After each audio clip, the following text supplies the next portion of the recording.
দেখো রেকর্ডিং এর মেসেজ গেছে আর স্ক্রিন শেয়ার আছে।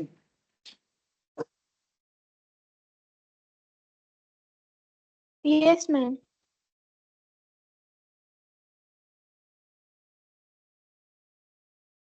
अच्छा देखो, हम लोग क्वांटिटेटिव एप्टीट्यूड पढ़ रहे हैं ये वाले क्लास में, ठीक है। लास्ट दिन हम लोगों ने क्या पढ़ा था? परसेंटेज, है ना।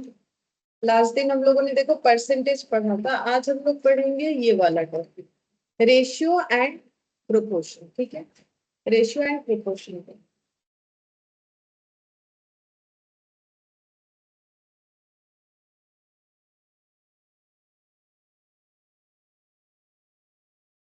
हेडिंग कर लो टॉपिक, रेशियो एंड प्रोपोर्शन।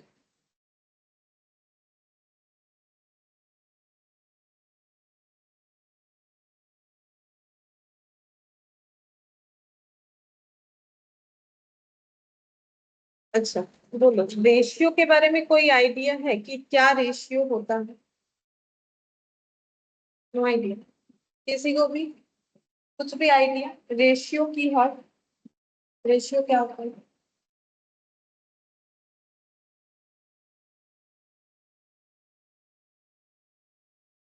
बोलो, मैथ्स में रेशियो जरूर किए होते, 7 में, 8 में, 9 में। डेफिनेटली रेशियोज का तो पार्ट होता ही है, चाहे किसी भी बोर्ड से पढ़े रेशियो तो होता है, ठीक है। अच्छा, घर पे कभी चाय बनता है तो वहां जो मेन इंग्रेडिएंट्स क्या होता है? दूध और पानी भी तो दिया जाता है ना, पहले पानी और चाय पत्ती डाल के उससे सिजाया जाता है, फिर दूध दिया जाता है। तो फिर हम लोग ऐसे सोचते हैं ना कि अगर हम लोग 2 कप दूध देंगे तो मान लो फॉर एग्जाम्पल 1 कप पानी दिया, तो ये क्या हो गया? रेशियो, ठीक है। इतना और इतना, ठीक है, उसको हम लोग क्या बोलते हैं? रेशियो बोलते हैं, ठीक है।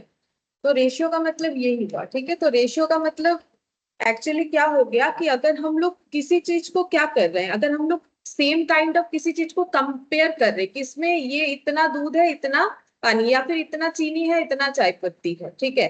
तो वही हम लोग का क्या हो जाता है? रेशियो। जैसे कोई भी डिश बनाओगे तो उसमें एक रेशियो में ही तो नमक हल्दी मिर्ची, ऐसा थोड़ी कि ज्यादा डाल दोगे, तो वो क्या होता है? रेशियो में ही डाला जाता है ना, तो वही क्या हो गया? रेशियो, ठीक है। ऐसे तुम लोग पढ़ाई करते हो तो एक ही सब्जेक्ट को पढ़ते जाओगे कि टाइम को डिवाइड कर लोगे कि इस सब्जेक्ट के लिए इतना, इस सब्जेक्ट के लिए इतना, तो वो क्या हो गया? वो भी रेशियो हुआ, ठीक है। तो हम लोग डेली लाइफ में भी रेशियोज का यूज करते हैं, ठीक है। अब रहा मतलब मैथ्स में, तो उसमें रेशियो का लैंग्वेज क्या होता है? देखो लिख लो, रेशियो का लैंग्वेज होता है ये रेशियो, मतलब इसका जो डेफिनेशन है, वैसे डेफिनेशन नहीं पूछेगा, हम जस्ट बोल रहे हैं ये रेशियो। अच्छा, रेशियो को कैसे डिनोट करते हैं वो पता है तुम लोगों को? डिनोट कर, हाँ, जैसे ये देखो, ये क्या हो गया? रेशियो, ठीक है। ये रेशियो हो जाएगा, या फिर A/B, इसी को हम लोग इस टू लिखते हैं। तो रेशियो स्पेसिफिक साइन ये वाला, इसको हम लोग क्या बोलते हैं? इस टू बोलते हैं, ठीक है। और नॉर्मली ये तो होता है डिवाइड, ठीक है। इसी का और एक फॉर्म है क्या? इस टू फॉर्म है, ठीक है। तो रेशियो को हम लोग इस तरीके से मैथ्स में डिफाइन करते हैं। तो ए ratio is fractional number that is stated in the form, stated in the form A is to B और A/B। देखो मैंने जो बोला वही लिखा है, जो सिखाया अभी तुम लोगों को कि रेशियो क्या है? फ्रैक्शनल। अच्छा बोलो तो इसमें से फ्रैक्शनल कौन सा है, ये वाला कि ये वाला? इधर वाला, ठीक है। A/B ये क्या है? फ्रैक्शनल फॉर्म, मतलब समथिंग, मतलब न्यूमरेटर डिनोमिनेटर के हिसाब से जब लिखा हुआ रहता है न्यूमरेटर बाय डिनोमिनेटर, तो उसी को हम लोग क्या बोलते हैं? फ्रैक्शन बोलते हैं। That is stated in the form. Ratio को हम लोग इस फॉर्म में या फिर इस फॉर्म में बोल सकते हैं, ठीक है। हो गया। तो बोलो, रेशियो समझ में आया क्या होता है रेशियो? अच्छा, अब यहाँ पर लेकिन रेशियो प्रिपेयर करने का कुछ कंडीशंस होता है, ठीक है। रेशियो प्रिपेयर करने का कुछ कंडीशंस होता है। जैसे मान लो कि जब भी रेशियो हमें बनाना है सेम यूनिट्स में बनाना है, ठीक है। सेम यूनिट्स का मतलब जैसे कि अगर मैंने मान लो रेशियो बनाया ऐसा कि 5 kg और यहाँ पर कर दिया मैंने 9 सेकेंड, तो क्या ये रेशियो बनेगा? क्या लगता है तुम्हें? नहीं बनेगा, ठीक है। रेशियो बेसिकली कंपेयर करने के लिए किया जाता है। तो कंपेयर क्या दो अलग अलग चीजों पे हो सकता है? नहीं। जैसे मान लो तुम लोग का लॉजिकल रीजनिंग का जो मान लो तुम्हारा लॉजिकल रीजनिंग का मार्क्स के साथ हम अगर तुम्हारा इकोनॉमिक्स का मार्क्स का कंपेयर कर रहे हैं तो क्या ये सही होगा? एक का इको ले लिया, एक का लॉजिकल ले नहीं, अगर दोनों का कंपेयर करना है तो दोनों का लॉजिकल लो या फिर दोनों का इकोनॉमिक्स वाला लो, ठीक है? तो वैसे होता है ना, तो यहाँ पर वही चीज हो जाता है कि रेशियो फ्रैक्शनल फॉर्म में तो बनेगा, लेकिन सेम चीज होगा तो ही बनेगा। सेम चीज यानी सेम यूनिट, ठीक है, सेम यूनिट होना चाहिए, या तो दोनों ही किलो किलो, दोनों ही ग्राम, या फिर दोनों ही मेरा सेकंड सेकंड, दोनों मिनट्स, जो भी डेटा होगा तो दोनों का यूनिट्स क्या होना चाहिए? सेम होना चाहिए, बिकॉज ये कंपैरिजन, ठीक है? तो लिखो कंपैरिजन बिटवीन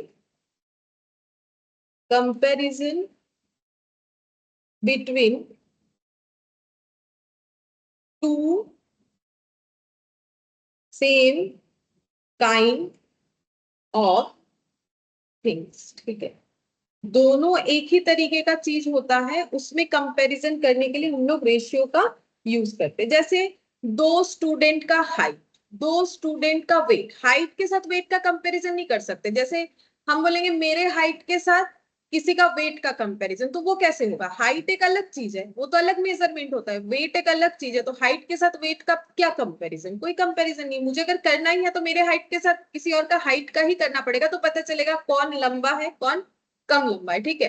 तो अगर वेट का पता करना है तो कौन मोटा है कौन दुबला है, ठीक है? तो वेट के साथ वेट को कंपेयर करेंगे तभी पता चलेगा। इसी वजह से कंपैरिजन कैसे होना चाहिए? सेम काइंड ऑफ थिंग्स में होना चाहिए, ठीक है? अच्छा, अब यहाँ पर नेक्स्ट लिखो, यहाँ पर लिख लो क्या कैसे हम लोग यूज कर सकते हैं। लिख लो ये लाइन एक बार, we frequently use the concept of ratio and proportion. वैसे प्रोपोर्शन बोला नहीं है मैंने, बोल देंगे ratio and proportion in daily life. Daily life में जैसे अभी मैंने बोला डेली लाइफ में हम लोग यूज करते हैं, ठीक है?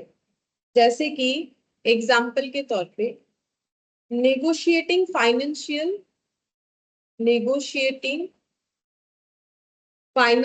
एग्रीमेंट,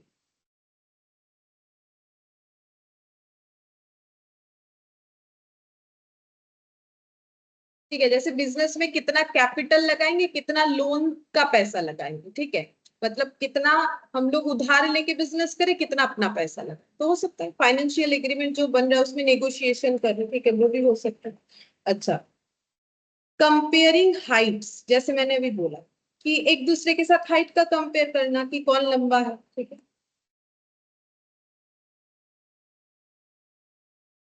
वेट्स, कॉमा देके वेट्स लिख लो, वेट का भी हम लोग चाहे तो कंपेयर कर सकते हैं।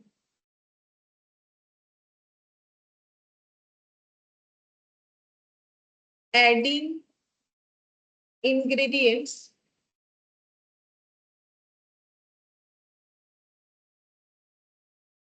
while prepare meals in kitchen, ठीक है? किचन में जब हम लोग खाना बनाते हैं तो कौन सा इंग्रेडिएंट्स कितना देना है, ठीक है? कौन सा इंग्रेडिएंट्स कितना देना है उसका भी हम लोग कंपैरिजन कर सकते। तो ये तो गया रेशियो का बात। अब हम लोग सीखेंगे प्रोपोर्शन क्या है।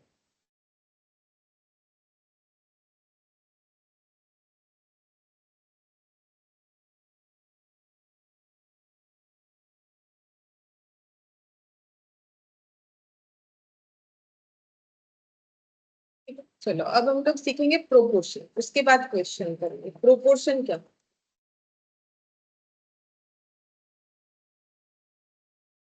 प्रोपोर्शन का मतलब होता है कि जब, जैसे देखो मैंने एक रेशियो लिखा 2:3, ठीक है? फिर मैंने एक रेशियो लिखा 4:6, ठीक है?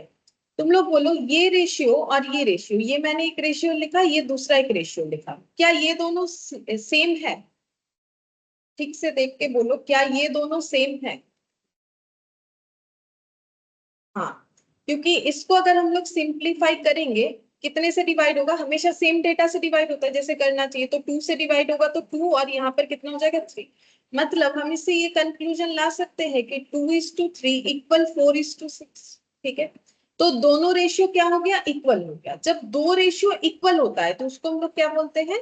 प्रोपोर्शन, ठीक है। जब दो रेशियो इक्वल होता है तो हम लोग बोलते हैं ये रेशियोस कैसे है, प्रोपोर्शन में है।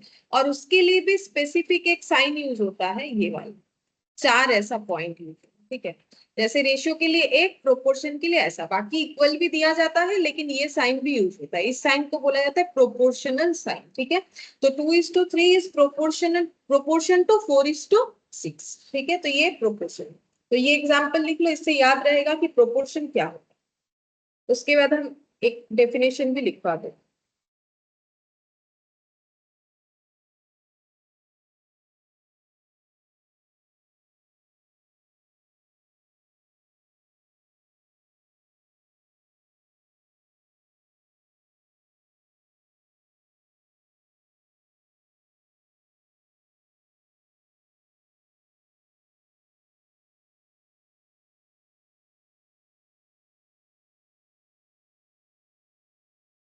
चलो डेफिनेशन लिखो इसका, प्रोपोर्शन का।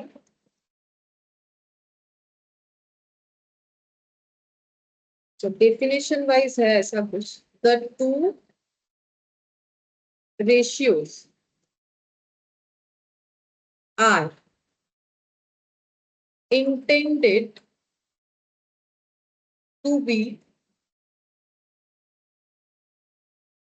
directly proportionate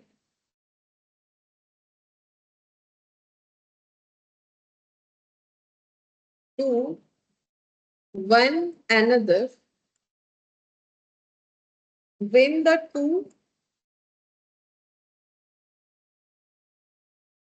sets of specified quantities are changed in a similar way.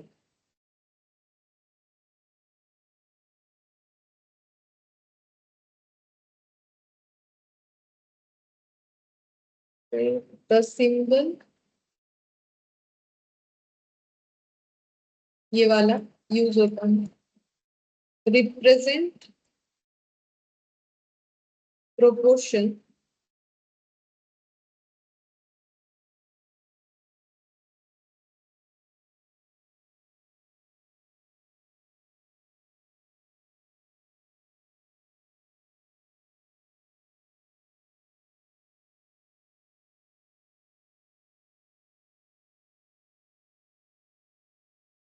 देखो अब डेफिनेशन में क्या बोला है, the two ratios are intended to be directly proportionate. दो रेशियोज को हम लोग प्रोपोर्शनेट कब बोलेंगे, तो देखो यहाँ एग्जांपल में दो रेशियो था, इन दो रेशियो को हम लोग प्रोपोर्शनेट कब बोल सकते हैं, वही चीज बोला। हाँ तो देखो बोल रहा है टू वन अनदर, हम लोग एक दूसरे के प्रोपोर्शनेट तभी बोले, प्रोपोर्शनेट का मतलब होता है इक्वल, ठीक है। When the two set of specified quantities, अब जो दो क्वांटिटी था, जैसे मैंने एग्जांपल में लिया था 2:3 और 4:6, are changed in a similar way, similar तरीके से चेंज होगा, मतलब इसका अलग तरीके से हम लोग बोल सकते हैं जब सिंप्लीफाइड कर दिया जाएगा, जैसे ये सिंपलेस्ट फॉर्म ही है इसका और सिंप्लीफाइड नहीं होगा बट इसका होगा। अगर इसको सिंप्लीफाइड करते हैं तो ये सेम तरीके से चेंज होके दिखा, ये भी 2:3, ये भी 2:3 हो गया।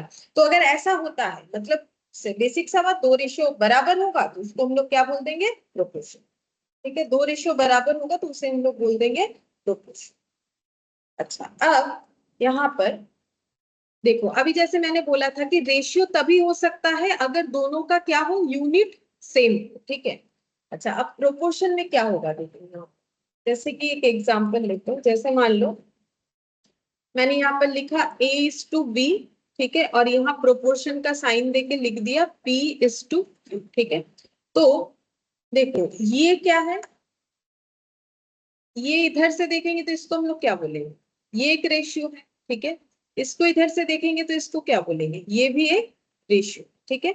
अच्छा अब रेशियो होने के लिए क्या होना पड़ेगा, ये दोनों का क्या होना पड़ेगा, यूनिट सेम होना, किसका, P और Q का यूनिट सेम होना पड़ेगा, इधर सेम यूनिट होना पड़ेगा, सेम यूनिट होना पड़ेगा, किसका बात कर रहे हैं, ए और बी का, और यहाँ पर भी यूनिट सेम किसका होना पड़ेगा, पी और बी।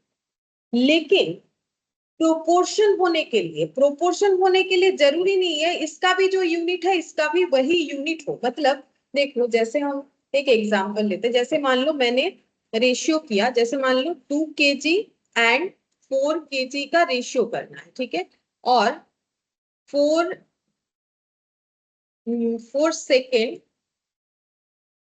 और यहाँ पर 2 और 4 दिया है, तो ये मैंने 4 और यहाँ पर दे देते 8 सेकेंड, ठीक है। अच्छा, अब इस इन दोनों का रेशियो बना, ठीक है, इन दोनों का अगर रेशियो बनाएंगे तो कैसे लिखेंगे, 2 kg डिवाइडेड बाई 4 kg, ऐसे लिखते हैं हम लोग। केजी केजी कैंसिल आउट, इसीलिए रेशियो हम लोग का यूनिट फ्री होता है, ठीक है, यूनिट फ्री, क्योंकि इसमें कभी यूनिट नहीं बचेगा, सेम होगा, डिवाइड करोगे यूनिट कट हो जाएगा। तो यहाँ पर कितना हो गया, 1/2। अब इसका करेंगे तो 4 सेकेंड डिवाइडेड बाई 8 सेकेंड, ठीक है, सेकेंड सेकेंड कैंसिल आउट, ये भी कितना हो गया, 1/2, ठीक है। तो देखो ये दोनों केजी में था, ये दोनों सेकंड में था, लेकिन हम लोग बोल सकते हैं इसका रेशियो हुआ 1:2, इसका भी रेशियो हो गया 1:2, तो हम लोग बोल सकते हैं ये पूरा डेटा प्रोपोर्शनेट में है, प्रोपोर्शन है, ऐसे बोल सकते हैं 1:2 इज प्रोपोर्शनेट विथ 1:2, ठीक है। या फिर हम ऐसे बोल सकते हैं 2:4, अगर हम इसे सिंप्लीफाई नहीं करते, प्रोपोर्शन टू 4:8, ये भी बोल सकते हैं। मतलब यहाँ से डायरेक्टली मान लो हम इसको सिंप्लीफाई नहीं करते हैं, इन दैट केस हम लोग ये बोल सकते हैं। तो प्रोपोर्शन होने के लिए जरूरी नहीं है कि इंडिविजुअली रेशियो का यूनिट सेम हो, क्योंकि इधर तो केजी था, इधर तो सेकंड था, लेकिन क्या होता है जब ये आपस में रेशियो और ये आपस में रेशियो बनता है तो वो यूनिट का तो चक्कर हट ही जाता है, यूनिट तो रहता ही नहीं है, तो फिर इसीलिए यूनिट सेम रेशियो का होना जरूरी है। लेकिन प्रोपोर्शन होने के लिए दोनों साइड यूनिट सेम हो ऐसा जरूरी नहीं, अगर हो तो ठीक है, उसमें कोई प्रॉब्लम नहीं, इधर भी केजी है इधर भी केजी है तो भी चलेगा, अगर केजी नहीं है तो भी चलेगा, इसमें मुझे कोई प्रॉब्लम नहीं है, ठीक है। ऐसा नहीं होना चाहिए कि हाँ प्रोपोर्शन है तो इसका भी रेशियो सेम होना पड़ेगा, ऐसा जरूरी नहीं है, दो इंडिविजुअली रेशियोज का प्रोपोर्शन सेम होना चाहिए। अगर वो दो इंडिविजुअली रेशियोज का यूनिट सेम होना चाहिए, अगर वो सेम हुआ और बाकी ये डेटा सेम हुआ तो फिर वो प्रोपोर्शन में हो जाएगा, ठीक है। तो प्रोपोर्शन के लिए यूनिट सेम होना जरूरी नहीं है, इससे हमें ये पता चलता है, ठीक है। तो ये चीज लिख लो यहाँ पर, यहाँ लिखवा देते प्रोपोर्शन, ऐसे लिखते हैं,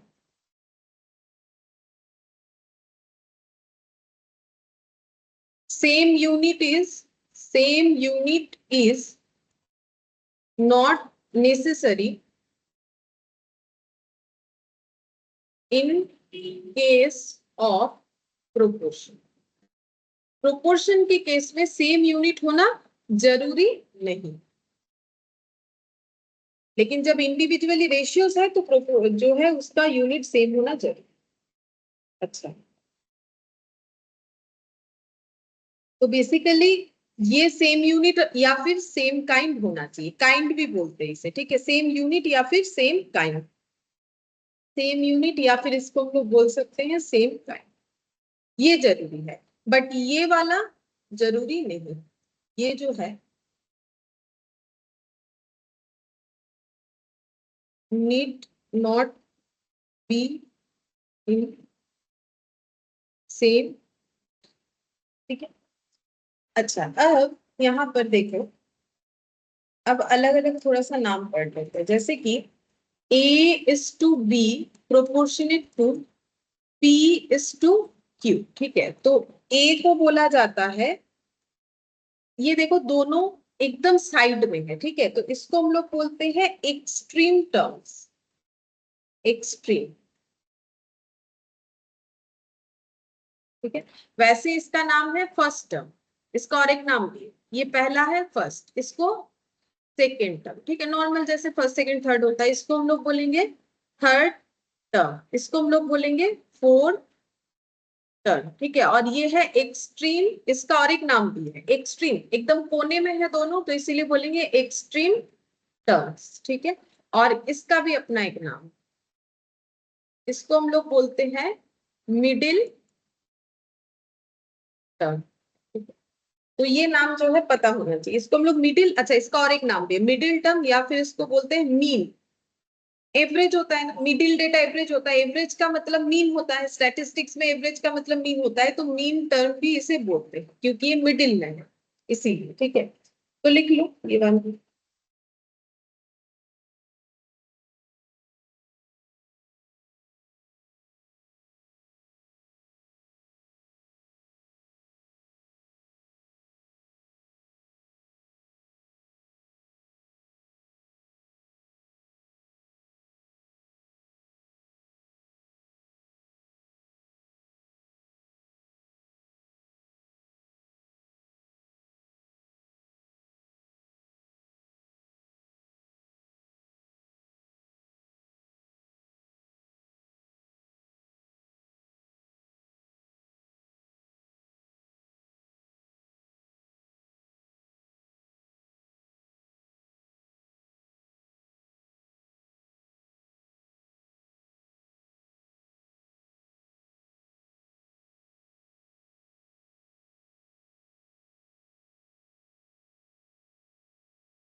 अच्छा देखो, अब कैलकुलेशन हो सकता है प्रोपोर्शन में, ए बाई बी इक्वल टू, हम लोग पी बाई क्यू लिख सकते हैं। अगर इसी चीज को अगर हम लोग लिखते हैं तो इसका मतलब इक्वल होता है। अब इससे हम लोग क्रॉस मल्टीप्लीकेशन रूल्स अप्लाई कर सकते हैं। जैसे तुम लोग कोई भी एक्स का वैल्यू सॉल्व करते हो तो ऐसे क्रॉस मल्टीप्लीकेशन नहीं करते हो, ऐसे ये ऐसे और ये वाला ऐसे, तो a इंटू क्या हो जाएगा q, b इंटू क्या हो जाएगा p।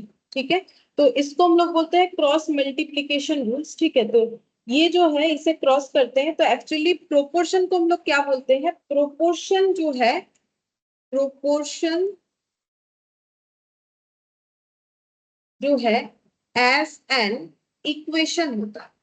प्रोपोर्शन जो है ये कैसा है ना, एज एन इक्वेशन। ठीक है, मतलब ये इक्वेशन बिल्डअप कर सकता है, जैसे A Q equal to B P, तो ये इक्वेशन बन गया ना। अगर ऐसे कर लोगे A Q minus B P equal to 0, तो बना ना, एक इक्वेशन बना। इससे चाहे तो हम लोग सॉल्व कर सकते हैं, अगर हमारे पास कुछ नोन फिगर्स है और एक अननोन फिगर्स है तो यहाँ से हम लोग सॉल्व कर सकते हैं। लेकिन रेशियो इक्वेशन नहीं होता है, रेशियो एक एक्सप्रेशन होता है सिर्फ। ठीक है, रेशियो से हम लोग कुछ कैलकुलेट नहीं कर सकते। अगर दो रेशियोज मिलके प्रोपोर्शन होता है तो कैलकुलेट कर सकते हैं। ठीक है, तो यहाँ पर लिख लो रेशियो क्या होगा, रेशियो जो है वो है एज एन एक्सप्रेशन। ठीक है, ये सिर्फ एक्सप्रेस कर सकते हैं हम लोग। ठीक है, कि इसका साथ इसका कंपैरिजन कर दिया, तो ये सिर्फ एक्सप्रेस कर सकते हैं, बट इससे इक्वेशन भी बना सकते।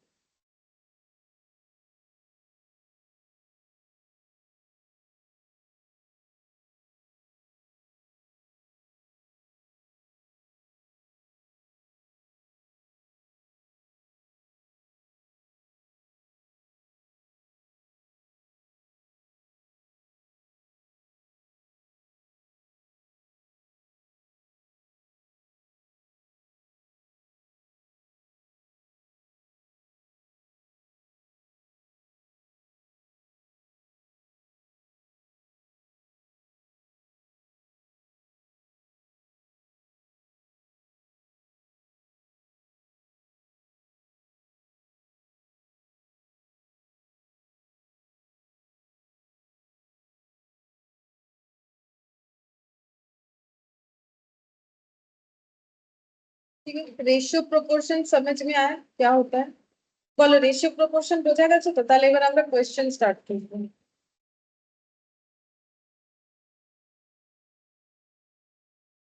बोलो শ্রেষ্ঠা, अनुक्षा। हाँ मैम बुझेছি। अच्छा, तो हम लोग अब क्वेश्चन स्टार्ट करते हैं। ठीक है, पेस हमारा हो गया, बस इतने से ही हम लोग क्वेश्चन सॉल्व कर सकते हैं। ठीक है, तो पहला क्वेश्चन लिखो।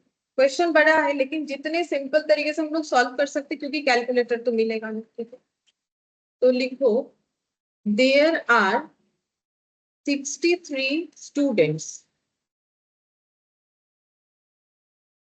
Available in 8th class. The number of students who want to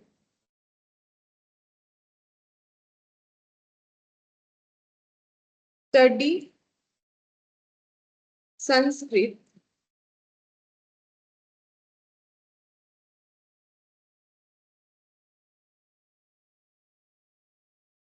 and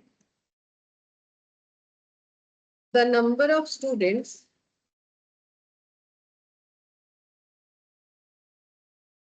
who want to study maths is expressed in the ratio 5:2. Calculate number of students who want to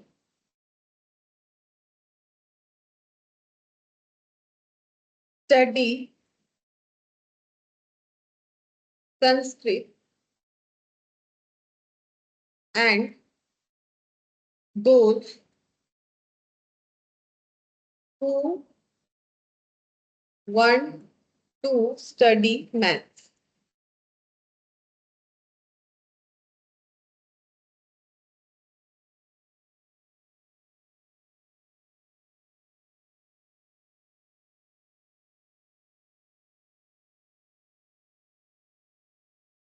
बस इतना ही है क्वेश्चन। देखो exam में तो तुम लोग के पास option रहेगा तो ऑप्शन से इजीली किया जा सकता है, लेकिन एक बार हमें जो है कंसेप्ट सीख लेना चाहिए, उसके बाद हम लोग ऑप्शंस वाला भी कर पाएंगे। ठीक है, ऑप्शन वाला तो बहुत ही आसान होगा करना। ठीक है, तो यहाँ पर बोला है there are 63 students available in 8th class, मतलब क्लास 8 में टोटल कितने स्टूडेंट है? 63। The number of students who want to study Sanskrit and the number of students who want to study maths is expressed in the ratio 5:2। तो ये ratio का बोलो unit क्या हो सकता है? तो ये क्या दिया हुआ है? कंपैरिजन दिया हुआ है। संस्कृत के इतने सारे बच्चे और मैथ्स में इतने सारे बच्चे पढ़ेंगे, तो फिर इसको हम लोग क्या बोलेंगे?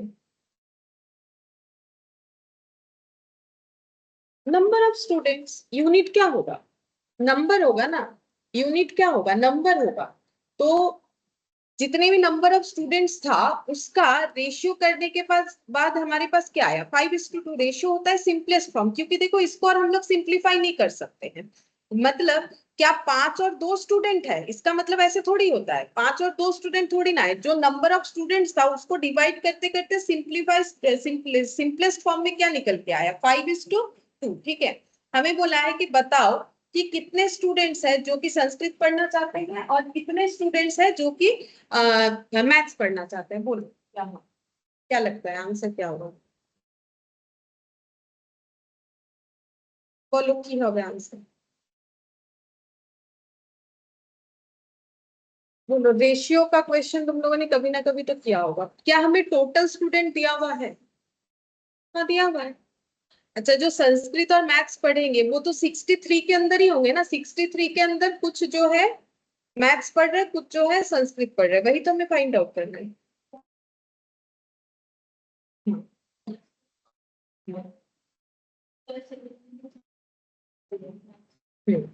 देखो ये एक तरीका होता है। देखो दो तीन तरीके से हम समझा देते हैं। एक सबसे आसान तरीका होता है ये वाला। देखो जैसे अगर 5:2 है तो 5:2 का मतलब क्या हो गया? 5 पर क्या है? मैथ या संस्कृत? कैसे पता चलेगा? वो लैंग्वेज पढ़ना पड़ेगा। पहले क्या बोला है? Number of students Sanskrit. ठीक है, तो ये 5 किसको रिलेट करेगा? संस्कृत। और number of students who want to study math, वो मैथ्स को कौन रिलेट कर रहा है? 2। मतलब ये फॉर संस्कृत हो गया, ये फॉर मैथ। मतलब संस्कृत इज टू मैथ का डेटा हमारे पास गिवन है, इसका मतलब। ठीक है, तो मुझे नहीं पता टोटल कितना है, लेकिन मुझे रेशियो दिया हुआ है, तो हम लोग बोल सकते हैं टोटल कितना हो रहा है? 5+2 करने से 7। मतलब अगर हम लोग रेशियो को ही अल्टीमेट वैल्यू एक बार मान लेते हैं तो हम लोग ये बोल सकते हैं कि आउट ऑफ 7 स्टूडेंट 5 जन संस्कृत पढ़ता है और आउट ऑफ 7 स्टूडेंट्स 2 जन मैथ पढ़ता है। क्या ऐसा बोल सकते हैं? ये जो 5/7 और 2/7 का कंसेप्ट ये होता है कि हम लोग ये बोल सकते हैं कि ये जो मेरे पास सिंपलेस्ट फॉर्म है, इसी को अगर हम एक बार मान लेते हैं कि 5 जन संस्कृत पढ़ता है, 2 जन मैथ्स पढ़ता है, तो टोटल 7 स्टूडेंट है। 7 में से 5 क्या पढ़ता है संस्कृत, 7 में से 2 क्या पढ़ता है मैथ्स पढ़ता है। अब ये तो हो गया 7 में से 5 संस्कृत पढ़ते हैं, लेकिन हमें कितने में से संस्कृत को ढूंढना है? 63 में से। तो यूनिटरी मेथड तुम लोगों को पता होगा, देखो 7 में से 5 पढ़ता है संस्कृत, तो 1 में से कितना संस्कृत पढ़ता है? 5/7। तो 63 में से कितना पढ़ता है? 5/7 इंटू 63। तो हम लोग को कैसे करके निकालना चाहिए? ऐसे करके, ठीक है। ये हमारा संस्कृत का डेटा निकल जाएगा, और सेम कंसेप्ट में ये हम लोग का मैथ्स का डेटा निकल जाएगा। ये संस्कृत का, ये मैथ्स का। अब देखो ये कैलकुलेशन तुम लोग ओरली कर सकते हो। 7 9 63, 9 इंटू 5 45। और अगर ये 45 हुआ, इधर का कैलकुलेशन ऐसे नहीं करके 63 माइनस 45 करोगे तो भी सेम आंसर आएगा, ठीक है। अगर 63 में से 45 संस्कृत है तो बाकी जो बचेगा वही मेरा मैथ्स होगा। तो इसका आंसर हम लोग ऐसे 63 माइनस 45 करके भी कर सकते हैं, अदरवाइज ऐसे भी कर सकते हो। 7 9 63 और 9 इंटू 2 18, और ये भी माइनस करने से 18 ही आएगा, ठीक है।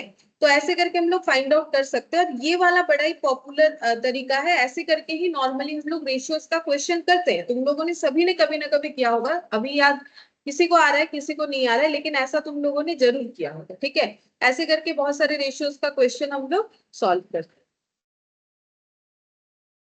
बोलो समझ में आया कैसे होगा? और एक तरीके से बताते, पहले ये समझ में आ गया? আচ্ছা বলো তোমরা বুঝতে পেরেছো এই মেথডটা করেছো নিশ্চয়ই আগে কখনো ম্যাথসে? Yes, ma'am. और एक तरीका भी है जो कि एक्स का यूज करके होता है। जैसे एक चीज बोलो कि ये जो 5 और 2 जो मेरा सिंप्लीफाइड फॉर्म है, इसके पहले का जो फॉर्म था, जैसे कि देखो हम ये बताने से तुम लोग को समझ में आएगा। कहाँ हो गया मेरा?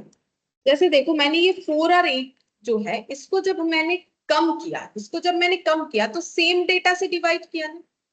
इसको भी डिवाइडेड बाय क्या किया? 2। और इसको भी मतलब डिवाइडेड बाय 2 इधर लिखना चाहिए, जो भी है। तो हम ये बोलना चाह रहे हैं कि 4/8 से जब हम इसे, तो इसको 4/2 कर रहे हैं और इसको 8 डिवाइडेड बाय क्या कर रहे हैं? 2 कर रहे हैं, तभी तो जाके मुझे सिंपलेस्ट फॉर्म मिलेगा, ठीक है। आगे जाके फिर इसको डिवाइड 2, इसको फिर से डिवाइड 2, तो यहाँ पर हो जाएगा 1 और यहाँ पर हो जाएगा 2, ठीक है। तभी तो हुआ 1/2। अगर हम ये, तो देखो मैंने यहां से सिंपल वाले फॉर्म में गए, लेकिन सिंपल से अगर इसमें जाएंगे तो मल्टीप्लाई करना पड़ेगा, ठीक है। तो मल्टीप्लाई किससे करेंगे? सेम डेटा से। जैसे डिवाइड सेम डेटा से कर रहे हैं, न्यूमरेटर डिनोमिनेटर, तो मल्टीप्लाई भी मुझे क्या करना पड़ेगा? सेम डेटा से करना पड़ेगा, ठीक है। तो अब देखो यहाँ पर एक्स का भी हम बता देते हैं एक बार, ठीक है। जिसको जो कंफर्टेबल हो कर सकते हो। बाकी जब ऑप्शन आएगा तो उसमें क्या रहेगा ना, तुम लोग के पास क्या ऑप्शन रहेगा बोलो तो आंसर का। जैसे देखो ऑप्शन ए में ऐसे रहेगा, मान लो ए में है 45 18, बी में है मान लो कुछ और 60 और 3, ठीक है। और मान लो सी में है 53 और ऐसे दिखा रहे हैं 64 माइनस 53 कितना हो जाएगा? 11, ठीक है। और मान लो डी में है नन ऑफ दिस। तो तुम लोग कैसे इजीली आंसर दे सकते हो? तुम लोग को देखना है कि किसमें रेशियो 5:2 होगा, ठीक है। इसमें 5:2 नहीं होगा, इसमें 5:2 नहीं होगा, इसमें 5:2 होगा। ये देखो 9 5 45, 9 2 18, ठीक है।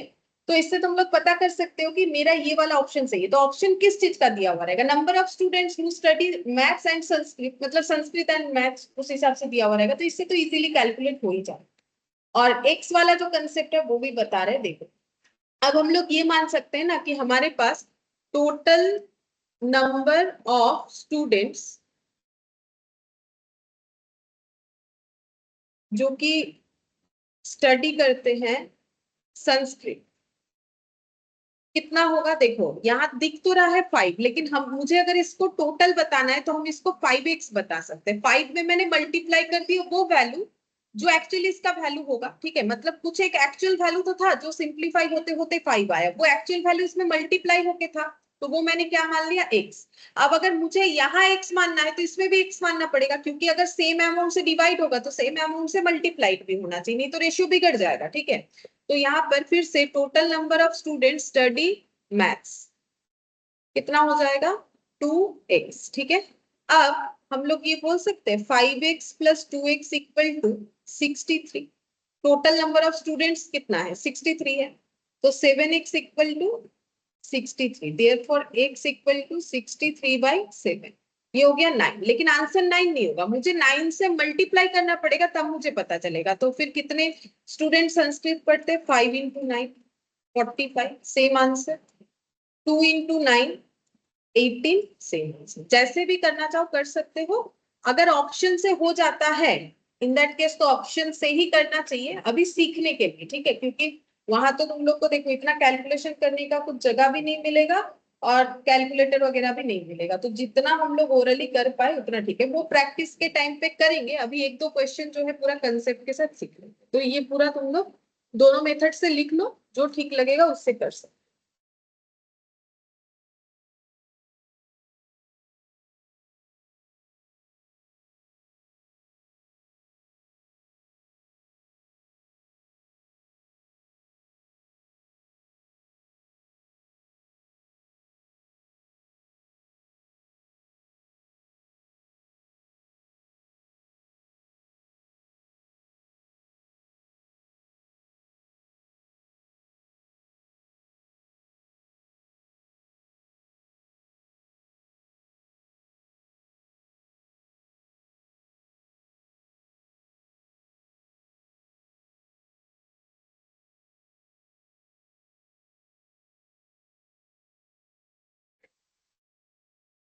ठीक है, समझ में आया?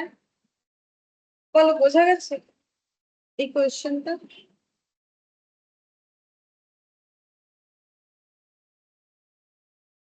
বুঝতে পেরেছো এই কোয়েশ্চেনটা?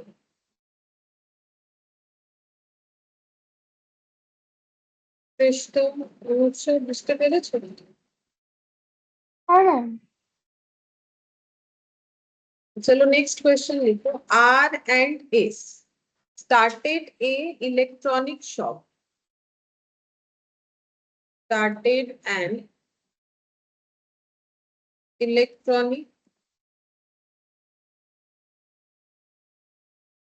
shop and decided to divide the profit between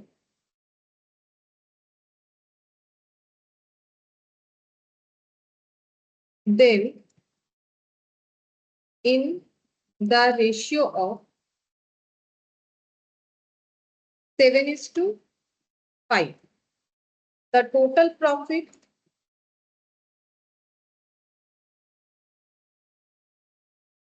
from that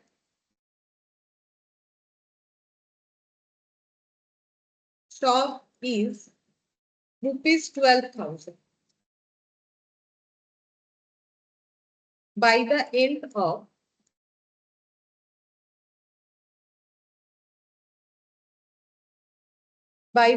of the financial year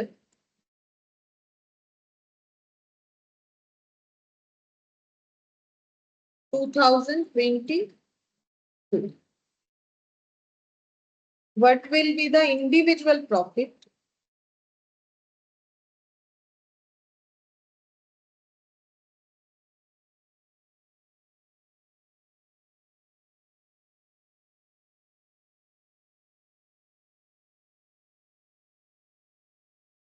here for both R and S?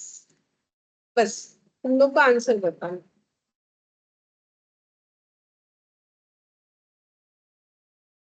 ये तुम लोग खुद से करो, नहीं होगा तो बताए। सेम तरीके से ही होगा जैसे पहले वाला किया। এটা করে আমাকে বলো কত হচ্ছে।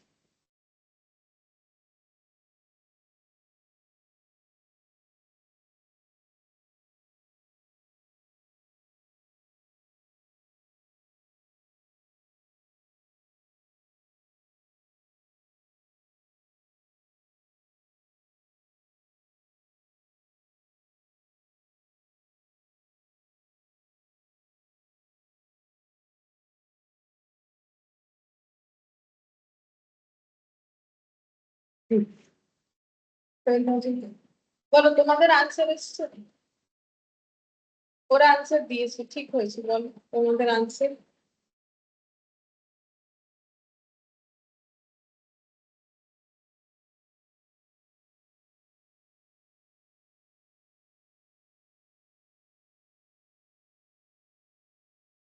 তোমাদের আনসার বলো, করেছো?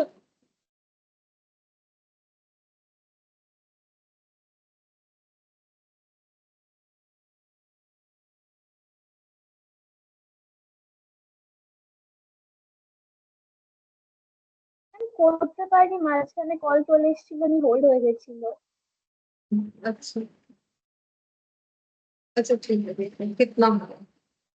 तो आर का प्रॉफिट कितना होगा, सिंपल ये देखो, टोटल प्रॉफिट है और टोटल प्रॉफिट रेशियो के हिसाब से कितना है, 12 है। आउट ऑफ 12 आर का प्रॉफिट कितना है, 7। ठीक है, तो आउट ऑफ 12,000 कैसे होगा, ऐसे भी निकाल सकते हैं। तो ये कितना हो जाएगा, 7,000। ठीक है, सेम कंसेप्ट में एस का भी निकाल सकते हैं, और ये ओरली हो जाएगा। जो फिगर दिया हुआ है ना, हमें इसको ओरली ही कैलकुलेट करना पड़ेगा, आराम से हो जाएगा। तो यहाँ पर हो गया 12, यहाँ पर 5, तो ये हो जाएगा 5,000, ऐसे कर सकते हैं। अदरवाइज वो जो एक बोला था कि अगर टोटल प्रॉफिट को हम लोग ऐसे मान लेते 7x और 5x, ठीक है, एक 7x दूसरा 5x, टोटल ये कितना हो जाएगा 12,000। अगर कोई x फॉलो करके करे तो यहाँ पर हो जाएगा x का वैल्यू 1,000 डिवाइड करने से, तो r कितना हो जाएगा, r हो जाएगा 7x, है ना। एक 7x और एक कितना 5x, तो 7 इंटू 1,000 और 5 इंटू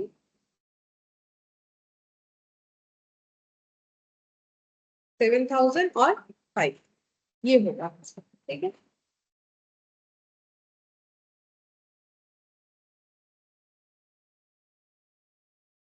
अच्छा ठीक है, चलो नेक्स्ट वाला क्वेश्चन देखो। क्वेश्चन नंबर 3, इसमें लिखो, if mister A travels a distance of 25 kilometer in 5 hours, how much distance can he travel in the time of 8 hours?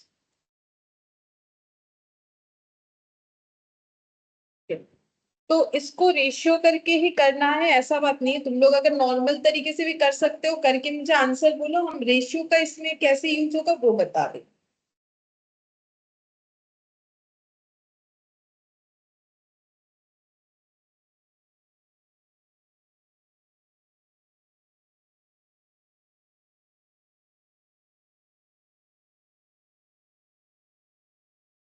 Normal तुम लोग यूनिटरी करके कर सकते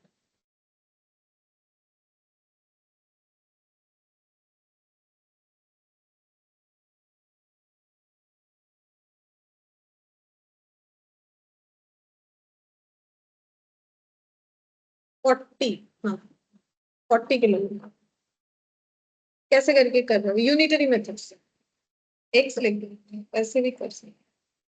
देखो इस तरीके से हम लोग कर सकते हैं, अगर रेशियोज करके करोगे तो भी होगा, बिना रेशियोज के होगा। देखो यहाँ पर बोला है कि मिस्टर ए ट्रेवल करे डिस्टेंस 25 किलोमीटर इन 5 आवर्स, तो बोल रहा है कि 8 आवर्स में कितना। तो देखो अगर रेशियो वैसे कुछ भी हमें नहीं पता तो भी हम लोग कर सकते हैं। कैसे, 5 आवर्स में कितना ट्रेवल कर लेंगे 25 किलोमीटर, तो 1 आवर में कम ही करेंगे, तो 25/5 किलोमीटर, तो 8 आवर्स में कितना कर लेंगे।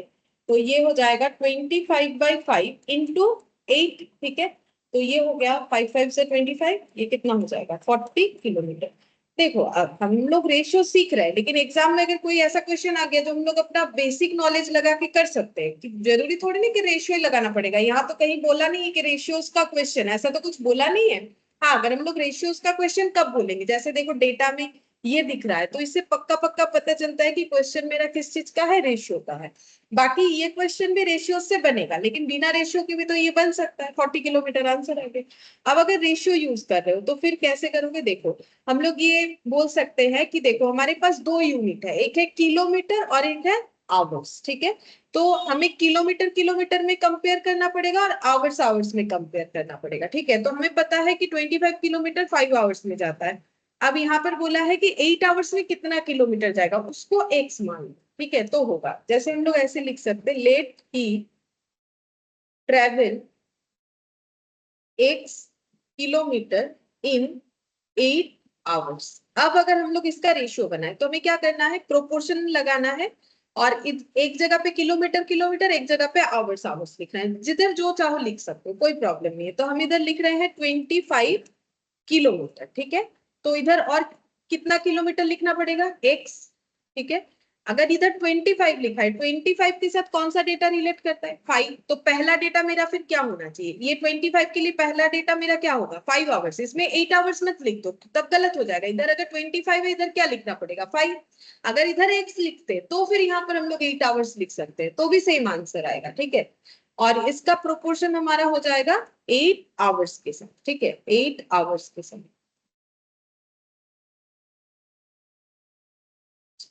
अब ये देखो 25/x, kilometre kilometre cancel out हो जाएगा।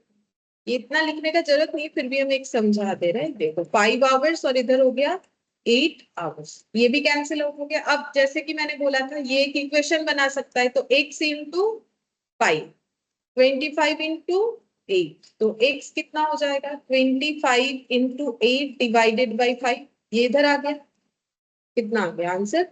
लेकिन देखो ये थोड़ा टाइम लेंगे, इतना कुछ अरेंज करो करो। अगर मुझे बेसिक से पता चल जाता है, नॉर्मल मैथ्स के कंसेप्ट से बिना रेशियो लगा के हम लोग फटाफट निकाल सकते हैं। जिससे जल्दी होगा हमें वही करना चाहिए।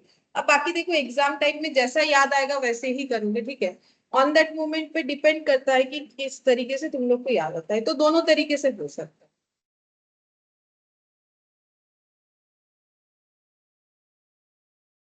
समझ में आया कैसे होगा।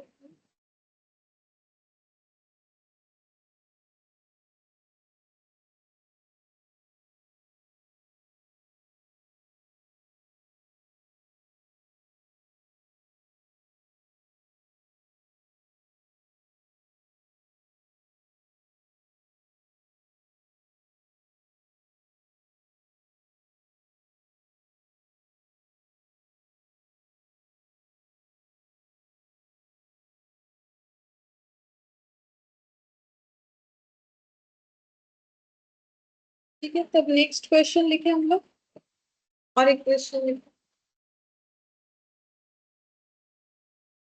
क्वेश्चन नंबर 4 लिखो, calculate the numbers whose sum is 88 and they are written in the ratio 4:4।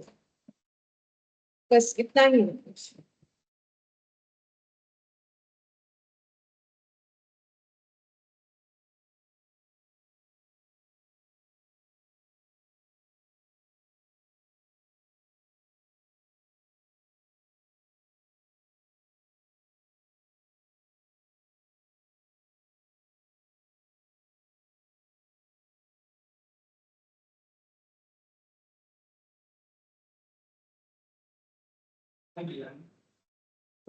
एक 11, दूसरा भी, मतलब एक्स तो 11 आया है, नंबर बताओ नंबर। 44 40, ठीक है। नंबर 44 44 होगा। अच्छा देखो, हम लोग इसको ना ऐसे जस्ट विजुअलाइज करके भी ना बोल सकते हैं। कैसे बोलो, ये मेरा 88 है, ठीक है। मतलब मेरा एक डेटा और दूसरा डेटा ऐड करके कितना आना चाहिए, बोल रहा है 80, ठीक है। अब 4:4 का मतलब क्या हो गया, 1:1, मतलब दोनों नंबर क्या इक्वल है, ठीक है, दोनों नंबर इक्वल है। अब अगर 88 क्या दो डेटा लेने से आएगा, ठीक है। तो देखो ये एक सिंपल तरीके से हमें पता चल जाएगा। अगर ये 4:4 है, तो 4+4 करने से तो कितना आता है, 8 आता है। लेकिन अगर हम लोग 44+44 कर देंगे तो हम लोग का 88 आ जाएगा, आएगा कि नहीं? ठीक है, अगर हम लोग बिना कैलकुलेशन भी करते हैं, क्योंकि ये बराबर है, देखो अगर एक डेटा हमें पता चल जाता है दूसरा भी उतना ही होगा, तो अगर 4+4 करने से 8 आता है तो कितना करने से 88 आएगा? मतलब हम लोग ऐसे बोल सकते हैं ना 8, ये देखो ऐसे कर सकते हैं 88 मतलब वही वाला 4/8, ठीक है। ये करोगे तो इसमें कितना आ जाएगा 11, तो पहला नंबर कितना गया 40, बाकी ये देख के भी पता चल रहा है 44 हो जाएगा, ठीक है। अब ये तो देखो बिना कैलकुलेशन किए भी हम लोग आंसर दे सकते हैं, बाकी अगर हमें करना है तो हम लोग वही दो तरीके से कर सकते हैं, ये रहा रेशियो के हिसाब से। तो यहाँ पर हो जाएगा 11, तो पहला नंबर 44, दूसरे का भी सेम ही कैलकुलेशन होगा, तो दोबारा करके तो कोई फायदा नहीं, फिर भी हम दिखा दे रहे हैं, ये देखो दोबारा किस लिए करें, क्योंकि हमें तो लिख के दिखाना है नहीं, हमें एक नंबर निकालने से ही होगा 44। और अगर x मान के करते हो तो ऐसे होगा 4x plus 4x 88, 8x 88, x हो जाएगा 88/8, यानी कि 11। इसमें क्या होता है, दोबारा एक मेहनत करना पड़ता है, हमें इस 11 को लगाना पड़ता है,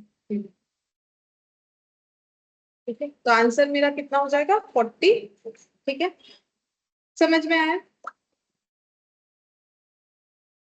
বলো তোমরা বুঝতে পেরেছো? শ্রেষ্ঠা, अनुक्षा বুঝতে পেরেছো? है मैम। अब अब देखो टाइप्स ऑफ प्रोपोर्शन, फिर प्रोपोर्शन लास्ट होगा, फिर हम लोग स्क्वायर रूट सीखेंगे, ठीक है। अब लिखो types of proportion, types of proportion. तो मेनली दो टाइप का प्रोपोर्शन होता है, एक होता है डायरेक्ट, डायरेक्ट प्रोपोर्शन, और एक होता है इनवर्स, इनवर्स प्रोपोर्शन।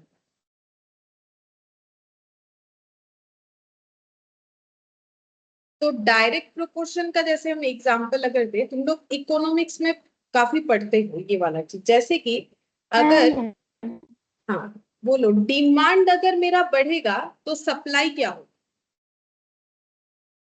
डिमांड बढ़ने से सप्लाई बढ़ेगा, ठीक है।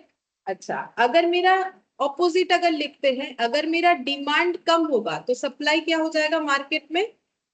कम हो जाएगा। जैसे किसी चीज का मार्केट में डिमांड अगर ज्यादा है तो लोग वही चीज ला के बेचेंगे, तो सप्लाई क्या हो जाएगा? बढ़ जाएगा, कि हाँ भाई लोगों का डिमांड है। डिमांड अगर कम हुआ तो सप्लाई भी क्या हो जाएगा? कम, मार्केट में ये चीज नहीं चल रहा है तो लोग ज्यादा नहीं बेचेंगे, ठीक है।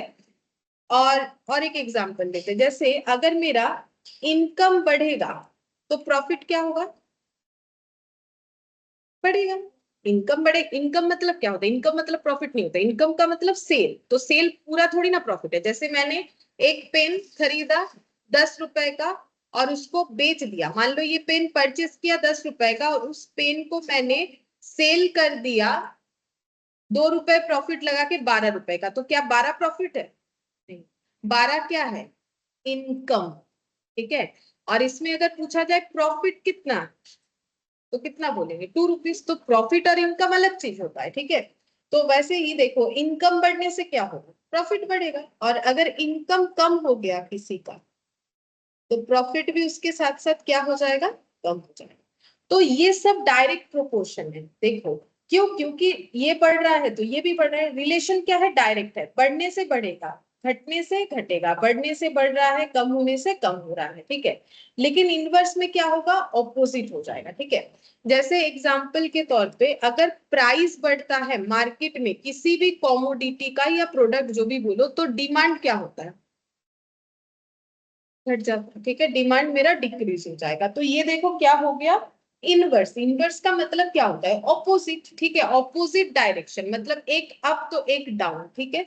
और एग्जाम्पल में इसी का ही लिख लो, प्राइस अगर मेरा ऑपोजिटली अगर कम हो रहा है तो मार्केट में उस प्रोडक्ट का डिमांड क्या हो जाएगा? बढ़ने लगेगा, ठीक है। तो इनवर्स का मतलब बेसिकली ऑपोजिट, ऑपोजिट डायरेक्शन।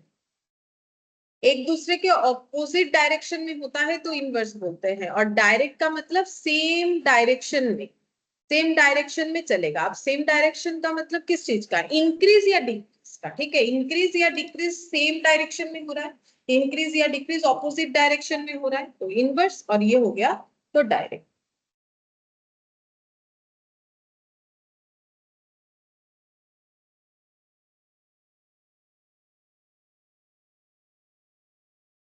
ठीक है, अब हम लोग नेक्स्ट पढ़ेंगे स्क्वायर रूट। ठीक है, ये हम लोग का टॉपिक कंप्लीट हो गया प्रोपोर्शन और रेशियोज का। ठीक है, ये वाला यहाँ पर लिखा था ना, यहाँ पर टिक लगा है।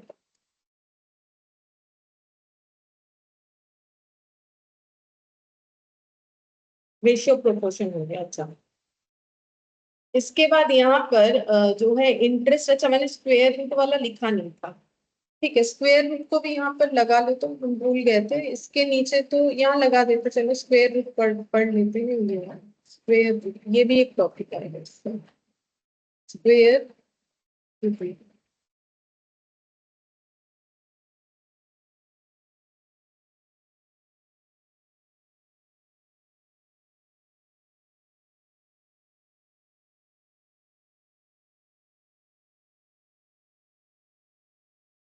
अब स्क्वायर रूट का देखो रूल्स क्या हो।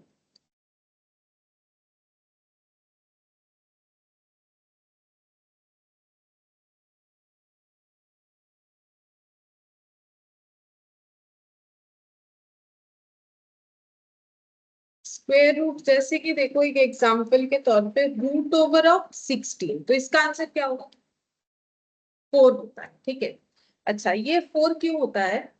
एक्चुअली यहाँ पर रूट के अंदर कुछ लिखा हुआ नहीं है। तो रूट कैसा रूट होता है पता है? जैसे कि क्यूबिक रूट हो सकता है, स्क्वायर रूट हो सकता है। ये कौन सा रूट है? स्क्वायर रूट है। तो यहाँ 2 कहाँ है? एक्चुअली 2 यहाँ होता है, लेकिन लिखना नेसेसरी नहीं होता है। जैसे अगर किसी डेटा के आगे प्लस है तो लिखना नेसेसरी नहीं है, लेकिन अगर किसी डेटा के आगे माइनस है तो लिखना जरूरी है। प्लस इंप्लाइड होता है। वैसे ही स्क्वायर रूट में ना 2 लिखना नेसेसरी नहीं है, पता चलता है स्क्वायर रूट है। अगर कुछ और रूट है तो फिर वो लिखना पड़ेगा। ठीक है, जैसे कि अगर ऐसा लिखा हुआ है तो इसको हम लोग बोलते हैं क्यूबिक। ठीक है, अब ये 4 कैसे आता है? देखो ये 4 ऐसे आता है, ये हो गया 16। अब स्क्वायर का फॉर्मूला क्या होता है पता है? ऐसे एनेथ रूट ऑफ, मान लो ए टू दी पावर एम है फॉर एग्जाम्पल। अच्छा पहले ए ही दिखाते हैं, एनेथ रूट, इसको हम लोग कौन सा रूट बोलेंगे? ये मैंने एन लिखा है, थोड़ा क्लियरली दिखाते हैं। ये मैंने एन लिखा है, ये ए लिखा है। जैसे इसको हम लोग क्या बोलेंगे? स्क्वायर रूट ऑफ 16, इसको बोलेंगे एनेथ रूट ऑफ ए। ठीक है, मतलब square root, cubic root, dot dot करके एनेथ रूट ऑफ ए, इसको हम लोग क्या बोलेंगे? एनेथ रूट ऑफ ए। ऐसे करके इसे रीड करना है।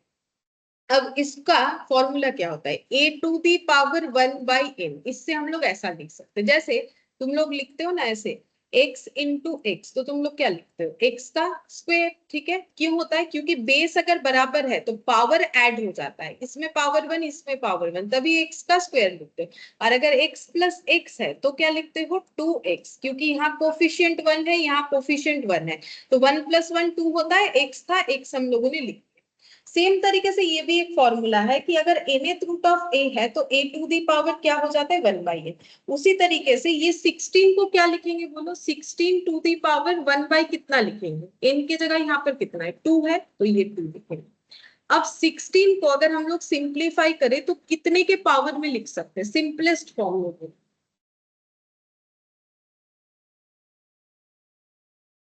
कैसे आइडेंटिफाई करोगे? ऐसे 16 का एलसीएम कर,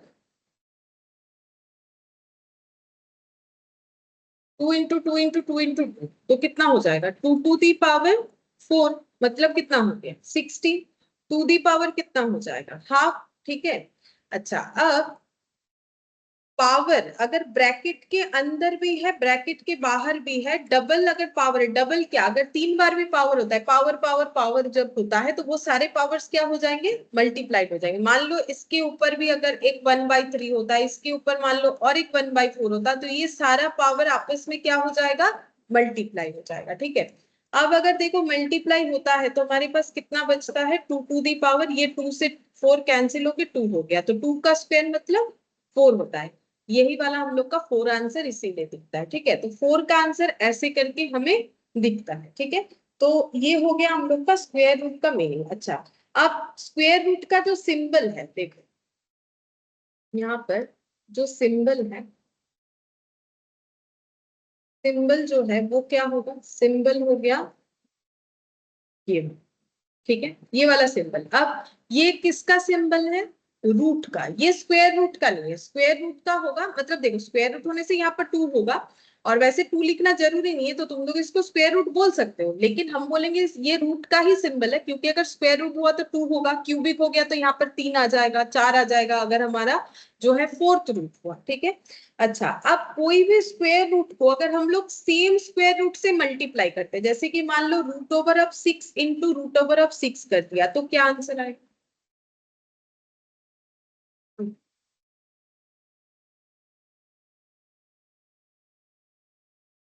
अभी तुम लोग को जो लॉजिक सिखाया यहाँ पर, इसका मतलब जो होता है इसके थ्रू से करने का कोशिश करो। अभी तुम लोग को एक मैंने यहाँ पर फॉर्मूला सिखाया, जैसे कि मान लो ये n है, ये a है, उसी कंसेप्ट को लगाओ, कुछ ना कुछ फाइंड आउट होगा। अप्लाई करके देखो। 6 टू दी पावर कितना लिखोगे? और अभी बोला अगर रूट के अंदर कुछ नहीं बोला हुआ है तो वो स्क्वायर रूट है, मतलब वहां 2 है, तो अब लिख के देखो कितना हो रहा है।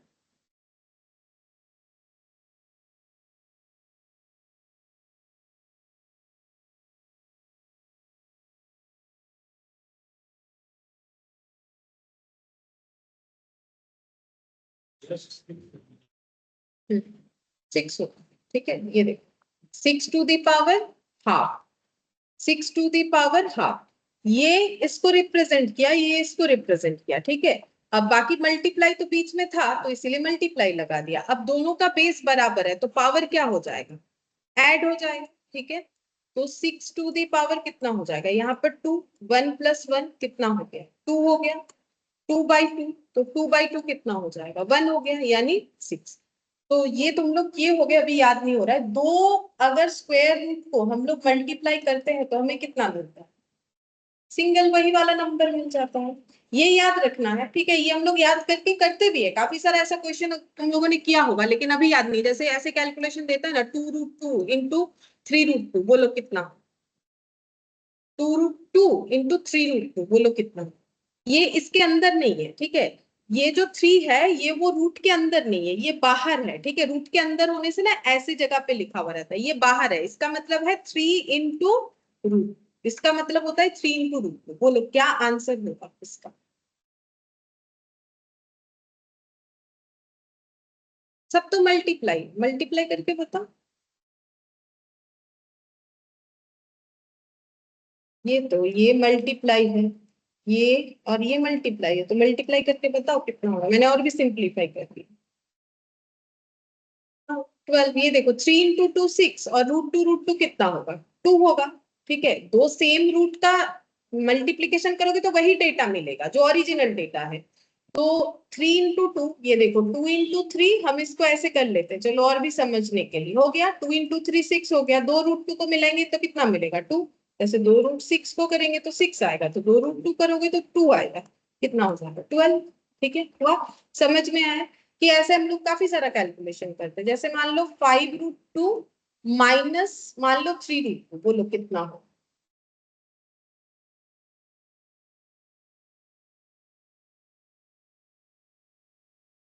5√2 माइनस 3√2 को तुम लोग इमेजिन करो एक्स, तो क्या क्या होता answer?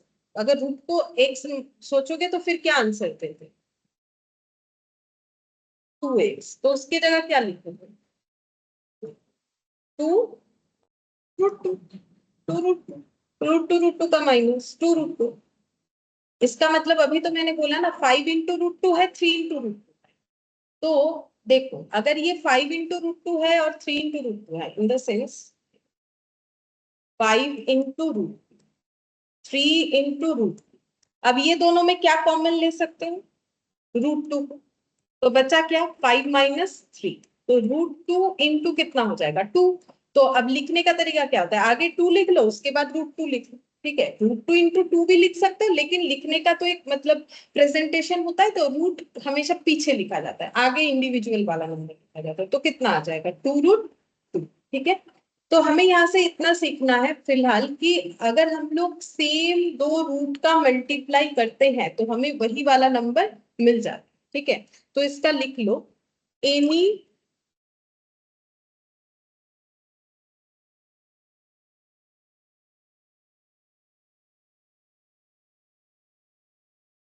Any square root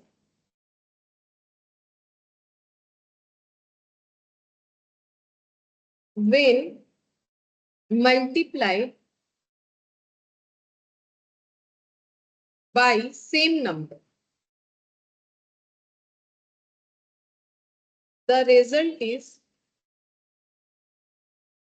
original number. देखो वही तो हुआ ना, अगर हम लोग कोई भी स्क्वायर रूट को मल्टीप्लाई करते हैं तो फिर मल्टीप्लाई कर दिए, ठीक है।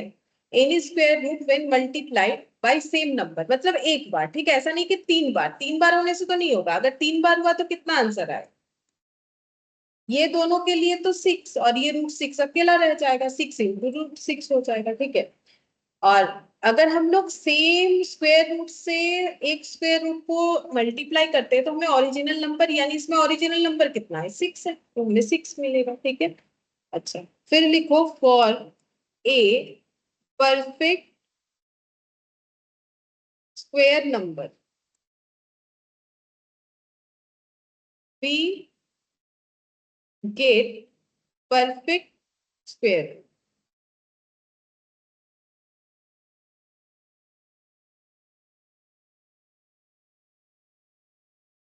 अगर हमारे पास कोई परफेक्ट स्क्वायर नंबर है, ठीक है, तो हम लोग परफेक्ट स्क्वायर रूट हमें मिलेगा। जैसे कि देखो, जैसे परफेक्ट स्क्वायर बोल सकते हो, कौन सा है परफेक्ट स्क्वायर, परफेक्ट स्क्वायर किसको बोलते हैं, हाँ, परफेक्ट स्क्वायर क्या होगा, 4, मतलब 2 का स्क्वायर क्या है, परफेक्ट स्क्वायर है, ठीक है।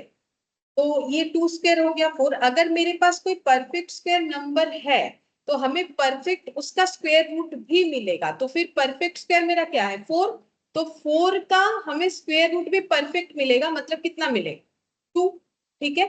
मतलब कुछ पॉइंट वाइंट नहीं आएगा, परफेक्ट नंबर आएगा। अगर कोई खुद में परफेक्ट स्क्वायर है तो हमें उसका परफेक्ट स्क्वायर रूट भी मिलेगा, ठीक है। परफेक्ट स्क्वायर मतलब 2 into 2, 3 into 3, 4 into 4, 5 into 5, मतलब सब जो है 5 5 6 6 7 7 8 8 9 9, ये सब क्या होता है, परफेक्ट स्क्वायर होता है, ठीक है। तो अगर कोई परफेक्ट स्क्वायर है तो उसका स्क्वायर रूट भी परफेक्ट होगा ऑलवेज, ठीक है। ये याद रखना है क्योंकि देखो हमें एमसीक्यू में ऐसा पूछ सकता है, ठीक है। अच्छा, परफेक्ट स्क्वायर हम एक बार लिखवा देते हैं, देखो परफेक्ट स्क्वायर क्या है, लिख लो। A perfect square is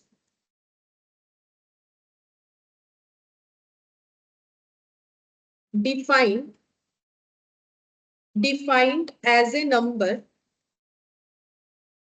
that can be expressed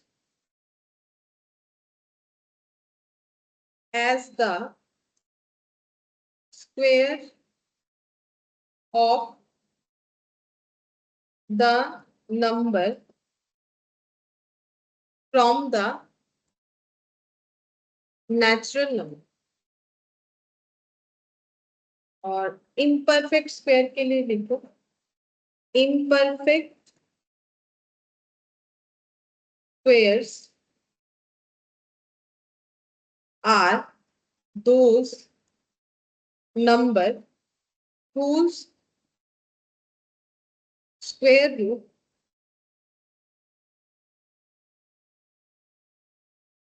contain fraction or decimals।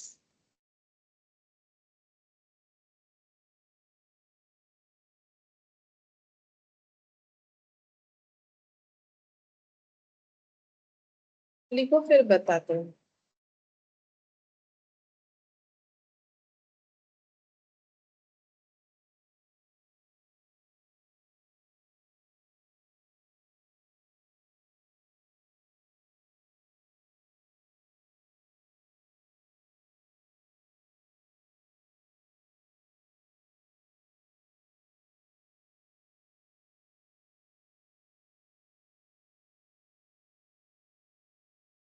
Natural number का मतलब पता है, नेचुरल नंबर कौन कौन सा होता है, हाँ, 1 से लेके स्टार्ट होता है, 1 2 3 4 5 6 डॉट डॉट करके अप टू इंफिनिटी तक, ठीक है, अप टू इंफिनिटी तक जाता है, उसे हम लोग बोलते हैं नेचुरल नंबर। देखो क्या बोला है, अगर याद नहीं है तो यहाँ से लिख सकते हो, 1 2 डॉट डॉट करके अप टू इन्फिनिटी। ठीक है, ये होता है मेरा नेचुरल नंबर्स। तो देखो क्या बोला है, a perfect square is defined as a number. तो ये देखो, ये परफेक्ट स्क्वायर था, ये एक ऐसा नंबर है that can be expressed as the square of the number from the natural number. तो नेचुरल नंबर 1 2 3 4, मतलब इसका एक स्क्वायर जो होगा वो नेचुरल कोई नंबर से ही होगा। लाइक 1 का स्क्वायर हो सकता है, 2 का स्क्वायर, 3 का स्क्वायर, 4 का स्क्वायर। जैसे कि 16 अगर लेते हैं तो वो 4 का स्क्वायर होगा।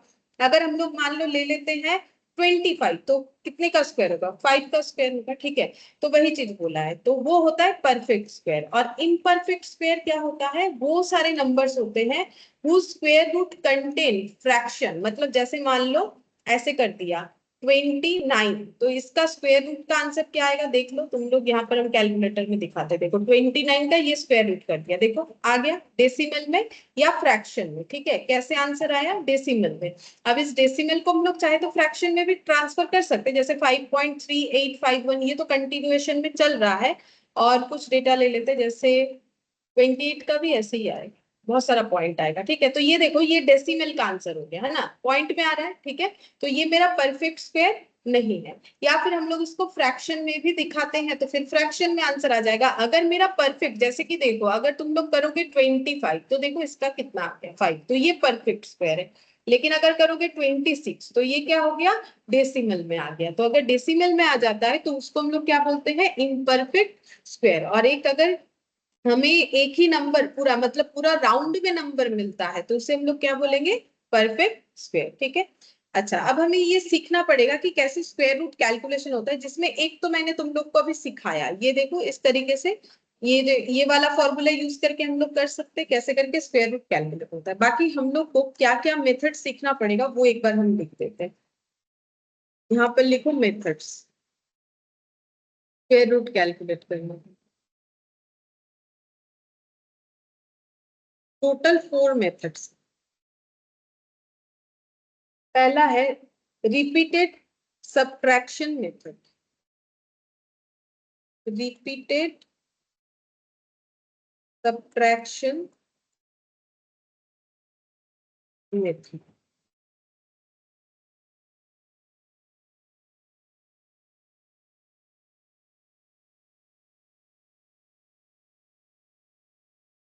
दूसरा है prime factorisation method, prime factorisation method. Estimation method, estimation method. और long division method, long division method. ये 4 मेथड्स हमें सीखना है।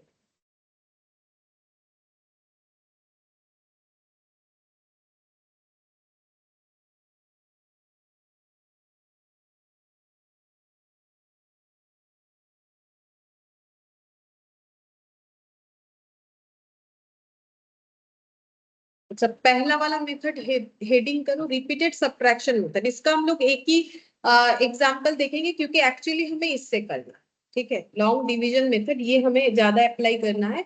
लेकिन है तो हम लोग एक एक करके एग्जांपल से सीख लेते हैं। तो पहला हेडिंग कर लो, रिपीटेड सब्ट्रैक्शन मेथड। आसान है लेकिन काफी लेंथी है।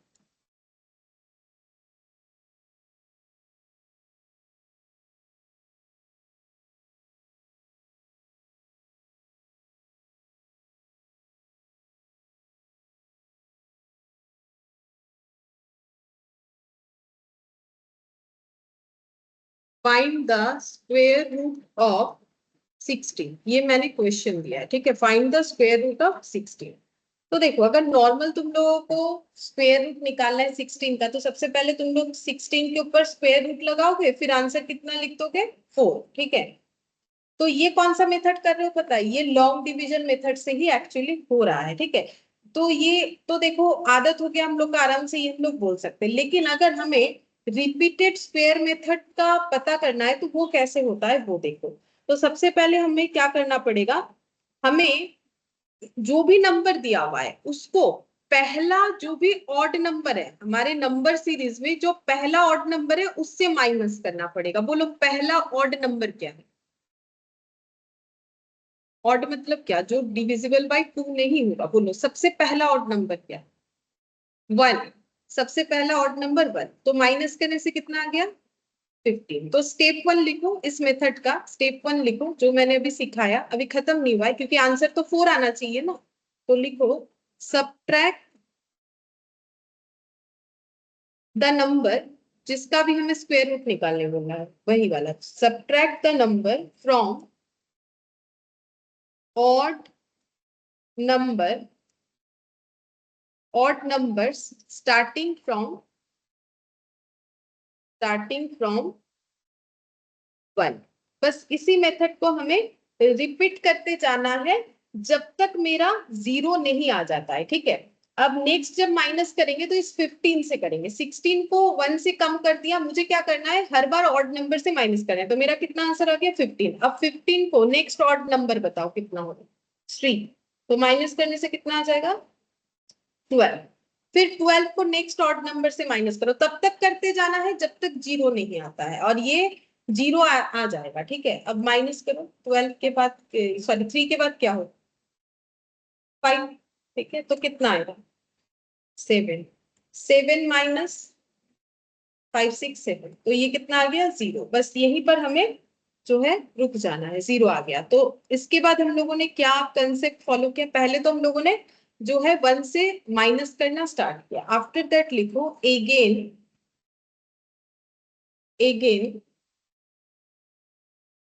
subtract the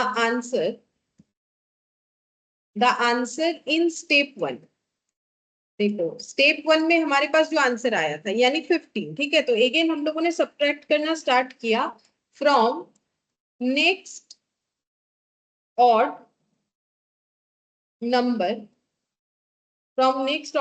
that is 3, and so on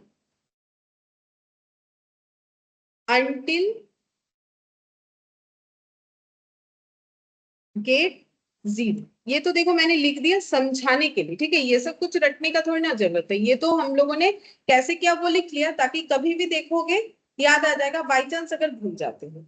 लेकिन अब आंसर कैसे निकालेंगे? आंसर क्या होता है? Number of steps to get 0। Number of steps to get 0, कितना स्टेप्स हमें फॉलो करना पड़ा 0 को पाने के लिए? बताओ।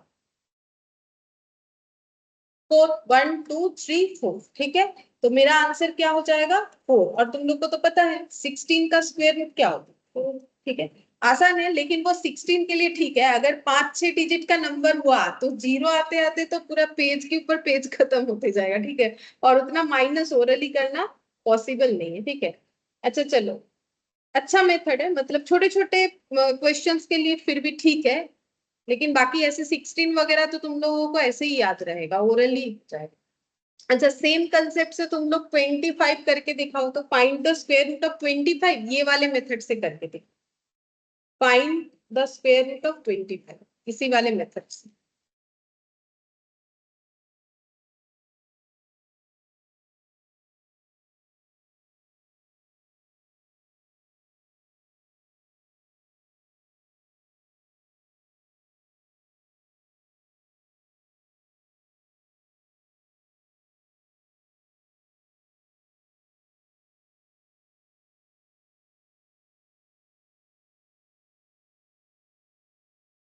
देखो कितना है, 5। सेकेंड वाला जो मैंने दिया क्वेश्चन, ये मैंने बोला है find out square root of 50। ठीक है, अच्छा तो पहला ऑड नंबर 1, तो कितना आ जाएगा? 14। फिर दूसरा ऑड नंबर 3। ठीक है, हमेशा 1 के बाद 3 ऑड आएगा, तो ये कितना हो गया? 11। फिर 11 से कितना? 5, तो ये कितना आ जाएगा? 6। 6 से लेस कितना हो जाएगा? नहीं, ये मैंने माइनस गलत कर दिया ना। ओ, ये 25 दिया था मैंने, 15 लिख दिया है गलती से, 25 दिया। अच्छा ये 25 माइनस 1 24, 24 माइनस 3 21, और 21 माइनस 5 16, 16 माइनस 7 कितना हो जाएगा 9, ठीक है। और 9 माइनस 7 के बाद ऑड नंबर क्या आ जाएगा, कितना आएगा बोलो 9, ठीक है, क्योंकि 9 डिविजिबल बाई 2 नहीं होता है, तभी तो वो ऑड है। तो 9 माइनस 9 करने से कितना आ गया 0। तो कितने सारे स्टेप में वो 1 2 3 4 5, तो स्क्वायर रूट ऑफ 25 का आंसर फिर क्या हो जाएगा 5, क्योंकि 5 स्टेप्स में हमें 0 मिला, ठीक है। आंसर क्या होता है, जितने स्टेप में 0 मिलेगा वही मेरा आंसर हो जाएगा, ठीक है। आसान है, लेकिन ये छोटा छोटा चीज तो हम लोग वैसे भी याद रख सकते हैं। बड़े डिजिट्स के लिए ये मेथड जो है काफी डिफिकल्ट है, एटलीस्ट बिना कैलकुलेटर के तो काफी टाइम लगेगा, ठीक है। जैसे अगर हम लोग 625 भी दे देते हैं तो भी ये काफी टाइम देगा, 3 डिजिट से ही हालत खराब हो जाएगा, ठीक है। अच्छा, अब देखो इससे क्वेश्चन आने का चांसेस कम है, फिर भी है मेथड, तो मैंने एक बार बता दिया, ठीक है। क्योंकि इस तरीके से कौन करेगा बोलो, अगर कोई पूछेगा भी रूट ऑफ 16 कितना होगा तो फिर तुम लोग 4 लिख ही दोगे, और बड़ा डिजिट होगा तो उसके लिए तो ये एप्लीकेबल करना बेकार है। अच्छा, अब नेक्स्ट ये वाला मेथड हेडिंग करो prime factorisation method.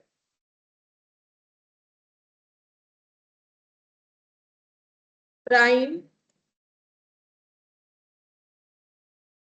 Factorisation method. तो फैक्टराइजेशन जैसे करते हैं उसी तरीके से हमें करना है। जैसे कि अगर हम लोग बोल देते हैं इसे find the square root of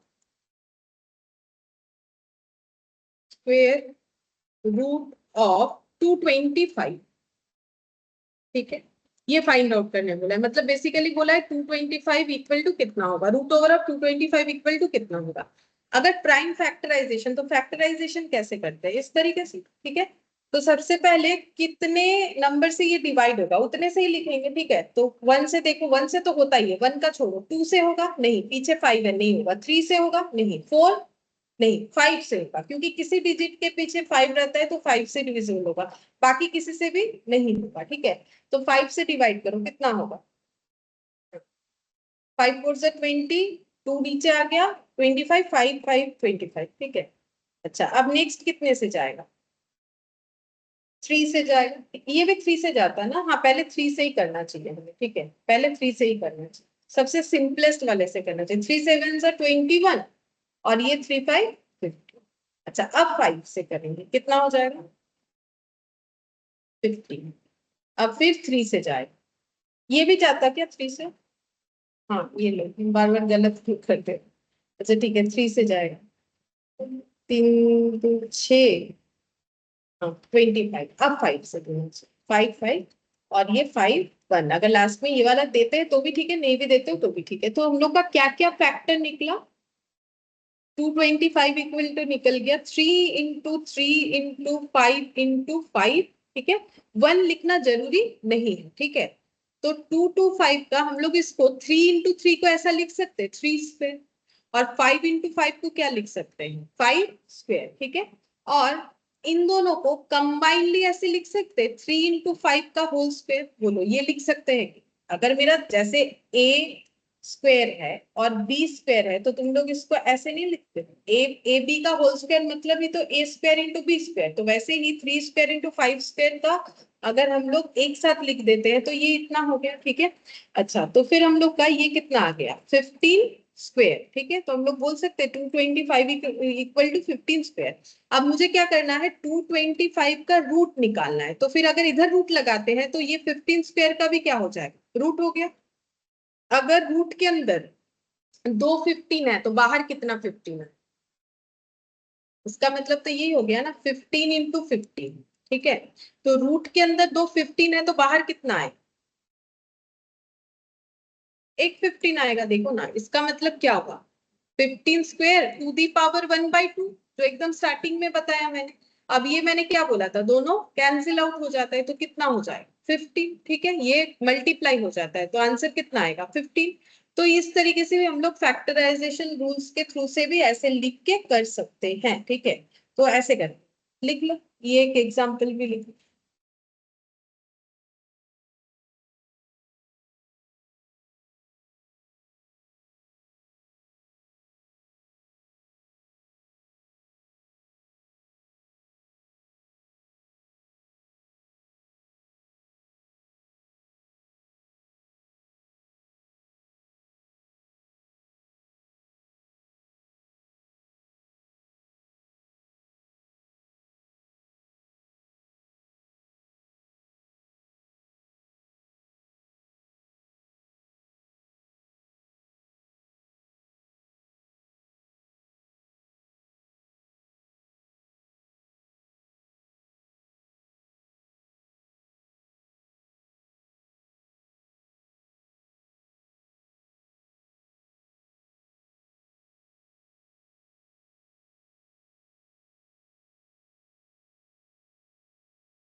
अब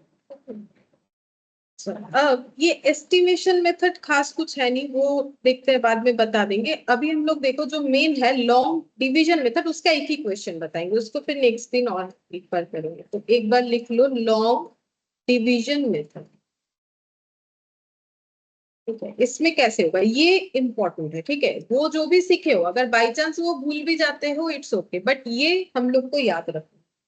लॉन्ग डिवीजन मेथड में कैसे होता है देखो, ये नॉर्मली हम लोग सीखते हैं 5-6 में सिखाया जाता है। अगर तुम लोग को याद है, अगर किसी तरीके से सीखा है तो ठीक है, अगर सीखा हुआ है तो याद आ जाएगा। अब देखो मैंने जैसे सीखा वैसे सिखाते हैं, नॉर्मली ऐसे ही सीखा जाता है, ठीक है। देखो अब हमें यहाँ पर देखना है, सबसे पहले फाइंड आउट करना है कि डेटा जो गिवन है वो हम लोग का ऑड है कि इवन। ये 225 का मुझे क्या निकालना है, मान लो मुझे ये निकालना है, ठीक है, मतलब स्क्वायर रूट ऑफ 225। तो सबसे पहले मुझे क्या फाइंड आउट करना पड़ेगा कि जो मेरा गिवन डेटा है वो ऑड है कि इवन है। मतलब कैसे निकालना है, ऑड नंबर्स है, मतलब 1 2 3 4 ऐसे काउंट करके तुम लोग बताओ कि ये ऑड है कि इवन।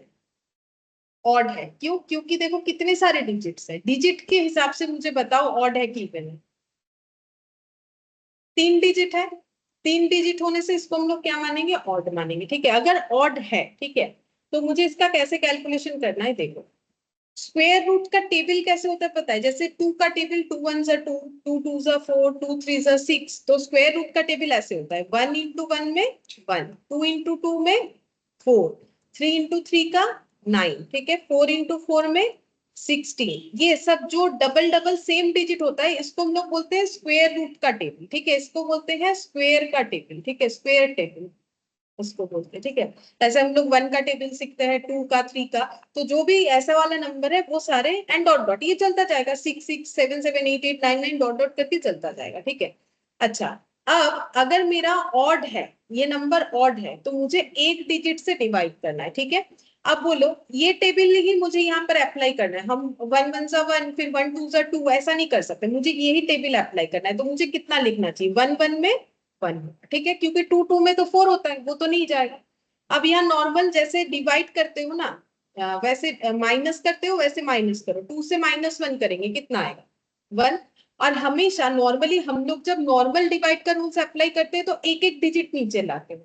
यहाँ पर हमें हमेशा जो है पेयर्स में डिजिट लाना है। तो यहाँ पर हम लोग कितना डिजिट नीचे लाएंगे, एक साथ 25 को लाना, ठीक है, एक साथ 25 को लाना पड़ेगा। हमेशा नीचे जो डिजिट लिखेंगे वो पेयर्स में लिखेंगे। अब नेक्स्ट रूल्स क्या होगा, ये जो मेरा आंसर आया इसमें मुझे हमेशा मल्टीप्लाई करना पड़ेगा 2, चाहे कोई भी आंसर है, ठीक है। तो 1 into 2 कितना होगा, 2 हो जाएगा, ठीक है। 1 into 2 कितना होगा, 2 हो जाएगा। अच्छा, अब क्या करना है, यहाँ पर मुझे जो डिजिट लिखना है वो सेम डिजिट मुझे नीचे लिख के भी मल्टीप्लाई करके दिखाना है। अभी एक नहीं दिखाएंगे तो नहीं समझ में आएगा। जैसे देखो पीछे 5 है, ठीक है, तो यहाँ पर मुझे क्या चाहिए, अगर 125 हो जाए तो सबसे अच्छा, ये यहीं पर कंप्लीट हो जाएगा। अब 125 होने के लिए पीछे क्या चाहिए, 5 चाहिए। अब स्क्वायर रूट के इसमें देखो टेबल में किसमें पीछे 5 आता है, 5 5 में आता है, पहला मुझे ये दिख रहा है।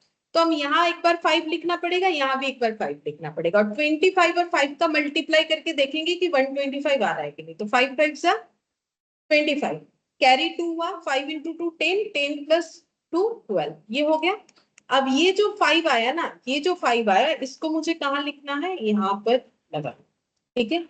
तो 15, तो आंसर क्या हो गया 15। अब देखो तुम लोग इसका स्क्वायर रूट करके देखो, ये देखो 225 का स्क्वायर रूट करो कितना आया, 15 आया, ठीक है। लेकिन थोड़ा टेढ़ा मेढ़ा है रूल्स। अब ये सीखना क्यों जरूरी है, अगर तुम लोग का 5 6 7 8 10 डिजिट हुआ तो यही एकमात्र उपाय है जिससे तुम लोग कर सकते हो। बाकी सब में करते करते तो पूरा टाइम भी बीत जाएगा, ठीक है। तो ऐसे करके हमें करना है। तो चलो हम और एक एग्जाम्पल देते हैं, उससे समझते। पहले रूल्स लिख पा दे कैसे करके हमें करना है। तो स्टेप 1 में हमें क्या करना है, अगर डेटा, गिवन डेटा मेरा ऑड है, ठीक है, डेटा मतलब ये 225, अगर ये मेरा ऑड है तो मुझे कितना डिजिट से स्टार्ट करना है, एक डिजिट से स्टार्ट करना है। अगर मेरा गिवन डेटा इवन है, ठीक है, इवन का भी एक एग्जांपल दिखा देंगे, तो मुझे लेना पड़ेगा 2 डिजिट्स, ठीक है। अच्छा, स्टेप 2, फिर मुझे क्या करना पड़ेगा, यहाँ पर देखो, फिर मुझे क्या करना है, इसी का एक्सप्लेनेशन दे देते हैं, ठीक है, ऐसे लिखे कैसे। अब स्टेप 2 में इसी क्वेश्चन का एक्सप्लेनेशन दे देते हैं। एज ऑड डेटा तो फर्स्ट टू टेकन, सबसे पहले हम लोगों ने सिर्फ 2 को कंसीडर किया, ठीक है। फिर स्टेप 3 में हम लोगों ने क्या किया, स्टेप 3 में हम लोगों ने 1 into 1 स्क्वायर टेबल लगा के 1 लिखा, 1 1 सा 1 लिखा, ठीक है। फिर स्टेप 3 में हम लोगों ने क्या किया, सॉरी 4 में हम लोगों ने क्या किया, आफ्टर 2 minus 1 equal to 1, उसके बाद देखो हम लोगों ने 2 minus 1 करके 1 किया, ठीक है। कैरी डबल डिजिट हमेशा, ठीक है, कैरी डबल डिजिट। इस क्वेश्चन में कितना था, 2 और 5, ठीक है। डबल डिजिट को नीचे हम लोगों ने यहां पर लिखा। फिर step 5, multiply 1 with 2 and get 2, ठीक है। अब देखो इस 1 को हम लोगों ने क्या किया, 2 से मल्टीप्लाई करके हमें 2 मिल गया, ठीक है। अब जो है स्क्वायर रूट का टेबल यूज करके स्टेप 6 में हमें क्या करना है, using square root table, square root table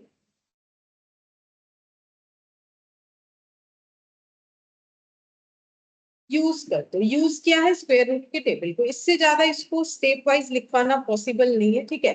तो मैंने एक ओवरऑल बताया कि कैसे करके होगा, एक दो प्रैक्टिस करोगे तो याद हो जाएगा, ठीक है। चलो हम पहले एक ऑड का ही तुम लोग को प्रैक्टिस करवाते, जैसे तुम लोग लिखो 625, उसको इस तरीके से करने का कोशिश करो।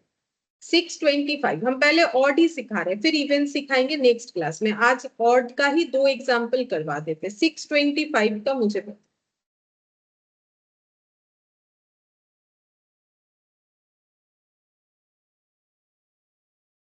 कैसे करके करो, तो पहले बोलो 625 ऑड है कि इवन, पहले तो वो सोचना पड़ेगा। ऑड है तो एक ही डेटा लेके करना पड़ेगा, ठीक है। जैसे कि देखो हम तुम लोग को साथ साथ बोल रहे थे, तो 625 है, ठीक है, इधर ऐसे लाइन लगाना है इसमें, ठीक है। अच्छा मुझे पहले ये सिर्फ 6 कंसिडर करना है, अब मुझे स्क्वायर टेबल याद करना है। 1 1 सा 1, ठीक है, इसके नीचे 1 लिख सकते हैं, लेकिन आगे भी तो चेक करेंगे ना। 2 2 सा 4, इसके आगे चेक करते हैं, 3 3 सा 9, तो ज्यादा हो जाएगा। 6 के नीचे 9 तो नहीं लिख सकते, नॉर्मल डिवाइड करूं तो फिर कहां पर मुझे लेना पड़ेगा, 2, तो यहाँ लिखोगे 2 2 2 सा क्या हो गया 4 हो, ठीक है। अच्छा अब माइनस करो, जैसे डिवाइड का रूल्स होता है, माइनस करने से कितना आ जाएगा 2। अब रूल्स क्या है, हमेशा मुझे 2 डिजिट को पेयर में नीचे लाना है, तो कितना लिखेंगे 25। नॉर्मल डिवाइड में हम लोग एक ही डिजिट को लिखते हैं, अगर नहीं होता है तो फिर जीरो लगा के दूसरा और भी लेते हैं अगर कम हो जाता है, लेकिन यहाँ पर रूल्स ही है कि हमेशा 2 ही डिजिट नीचे उतारने। फिर इधर लाइन लगाएंगे। अब जो भी आंसर आता है पहले उसमें हमेशा क्या मल्टीप्लाई होगा, 2 मल्टीप्लाई होगा। हमेशा इसमें क्या मल्टीप्लाई होगा, कुछ भी आ जाए 2 मल्टीप्लाई होगा, तो 2 into 2 कितना हो जाएगा 4, ठीक है। अब यहाँ जो डिजिट लिखोगे और यहाँ जो डिजिट लिखोगे दोनों सेम होगा, और ऐसा डिजिट लिखना है कि ये 225 होके आंसर मैच हो जाए। अगर नहीं होगा तो फिर आगे कैरी होते जाएगा, ठीक है। तो कोशिश करो कि मैच हो जाए। तो बोलो कितना, पीछे 5 है तो फिर मुझे 5 वाला ही सोचना चाहिए। 1 1 लिख के तो फायदा नहीं है, देखो अगर इधर 1 लिखोगे इधर 1 लिखोगे कितना आएगा 41। तो मुझे क्या देखना चाहिए, मेरा लास्ट डिजिट क्या है, उसी से तो मेरा मैच होगा, तो हो सकता है ना। तो मेरा कितने में मैच होता है, 5 से हो सकता है, तो 5 से चेक करो, 5 5 तो 45 into 5 कितना होगा, 5 5 से 25, कैरी 2 हुआ, 5 4 से 20, 20 और 2 कितना हो गया 225, तो यहाँ पर कितना आ जाएगा 225। तो 5 से मैच हो रहा है, ठीक है। तो हम लोग यहाँ पर देखो फाइनली लिख लेते हैं, इधर भी 5 लिख लिया इधर भी 5 लिख लिया, और यहाँ पर कितना लिख लिया 225, यहाँ क्रॉस लगा दिया। अब मुझे आंसर यहाँ पर मिलेगा, ये मेरा जो आएगा ना ये मेरा एक्चुअल आंसर है, ठीक है, आंसर मुझे यहाँ मिलेगा, लेकिन यहाँ लिखे कितना, ये जो 5 है ना इसको फिर मुझे क्या करना है यहाँ पर लगाना है, ठीक इसके पीछे लगाना। तो कितना हो जाएगा 25। तो तुम लोग देख सकते हो 625 का अगर हम लोग ऐसे स्क्वायर लगाते हैं तो कितना हो जाता है 25 हो जाता है, ठीक है। अच्छा और एक लास्ट प्रैक्टिस करो, ये तो 625 बोला मैंने, चलो और एक क्या बोले, 144, ठीक है, 144 का कर दो, 144 का करके 140,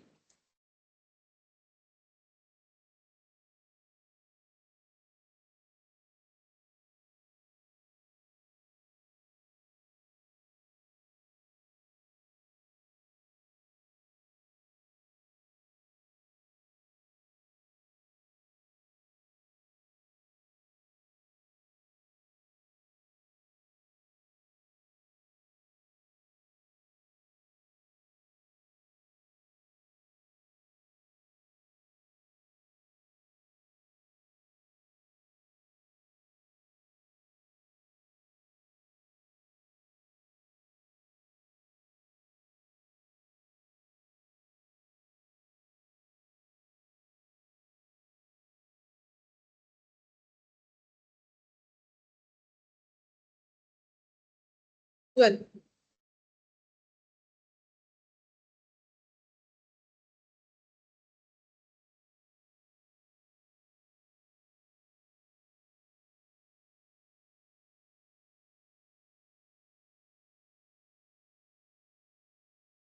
नहीं यार 12 आया তোমাদের এসছে 12, বলো 12 হবে आंसर, हाँ 12 এসছে। 12 एसছে।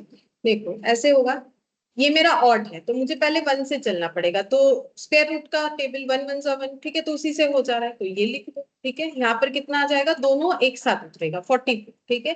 अब ये जो भी आए मुझे इसमें रूल्स के हिसाब से क्या मल्टीप्लाई करना पड़ेगा, 2, तो 1 में 2 मल्टीप्लाई करने से 2। अब यहाँ पर जो डिजिट लिखेंगे यहाँ पर भी सेम लिख के मुझे मल्टीप्लाई करके 44 लाना है, तो देखो ये तो समझ में आ रहा है 2 से ही हो जाएगा, तो ये 44 हो गया। अब ये 2 कहाँ पर रिप्लेस हो जाएगा, यहाँ पर रिप्लेस हो जाएगा, और मेरा आंसर क्या होता है, यहाँ पर जो आता है वही मेरा आंसर होता है।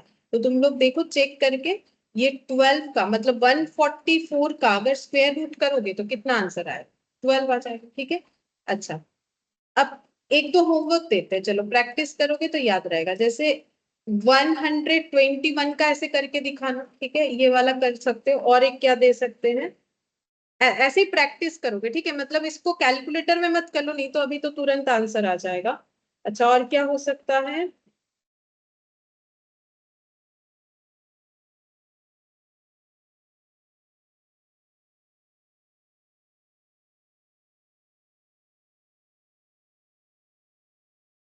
टू 56,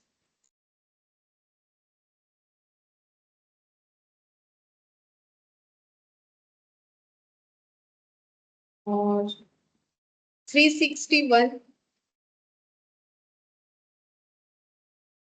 400,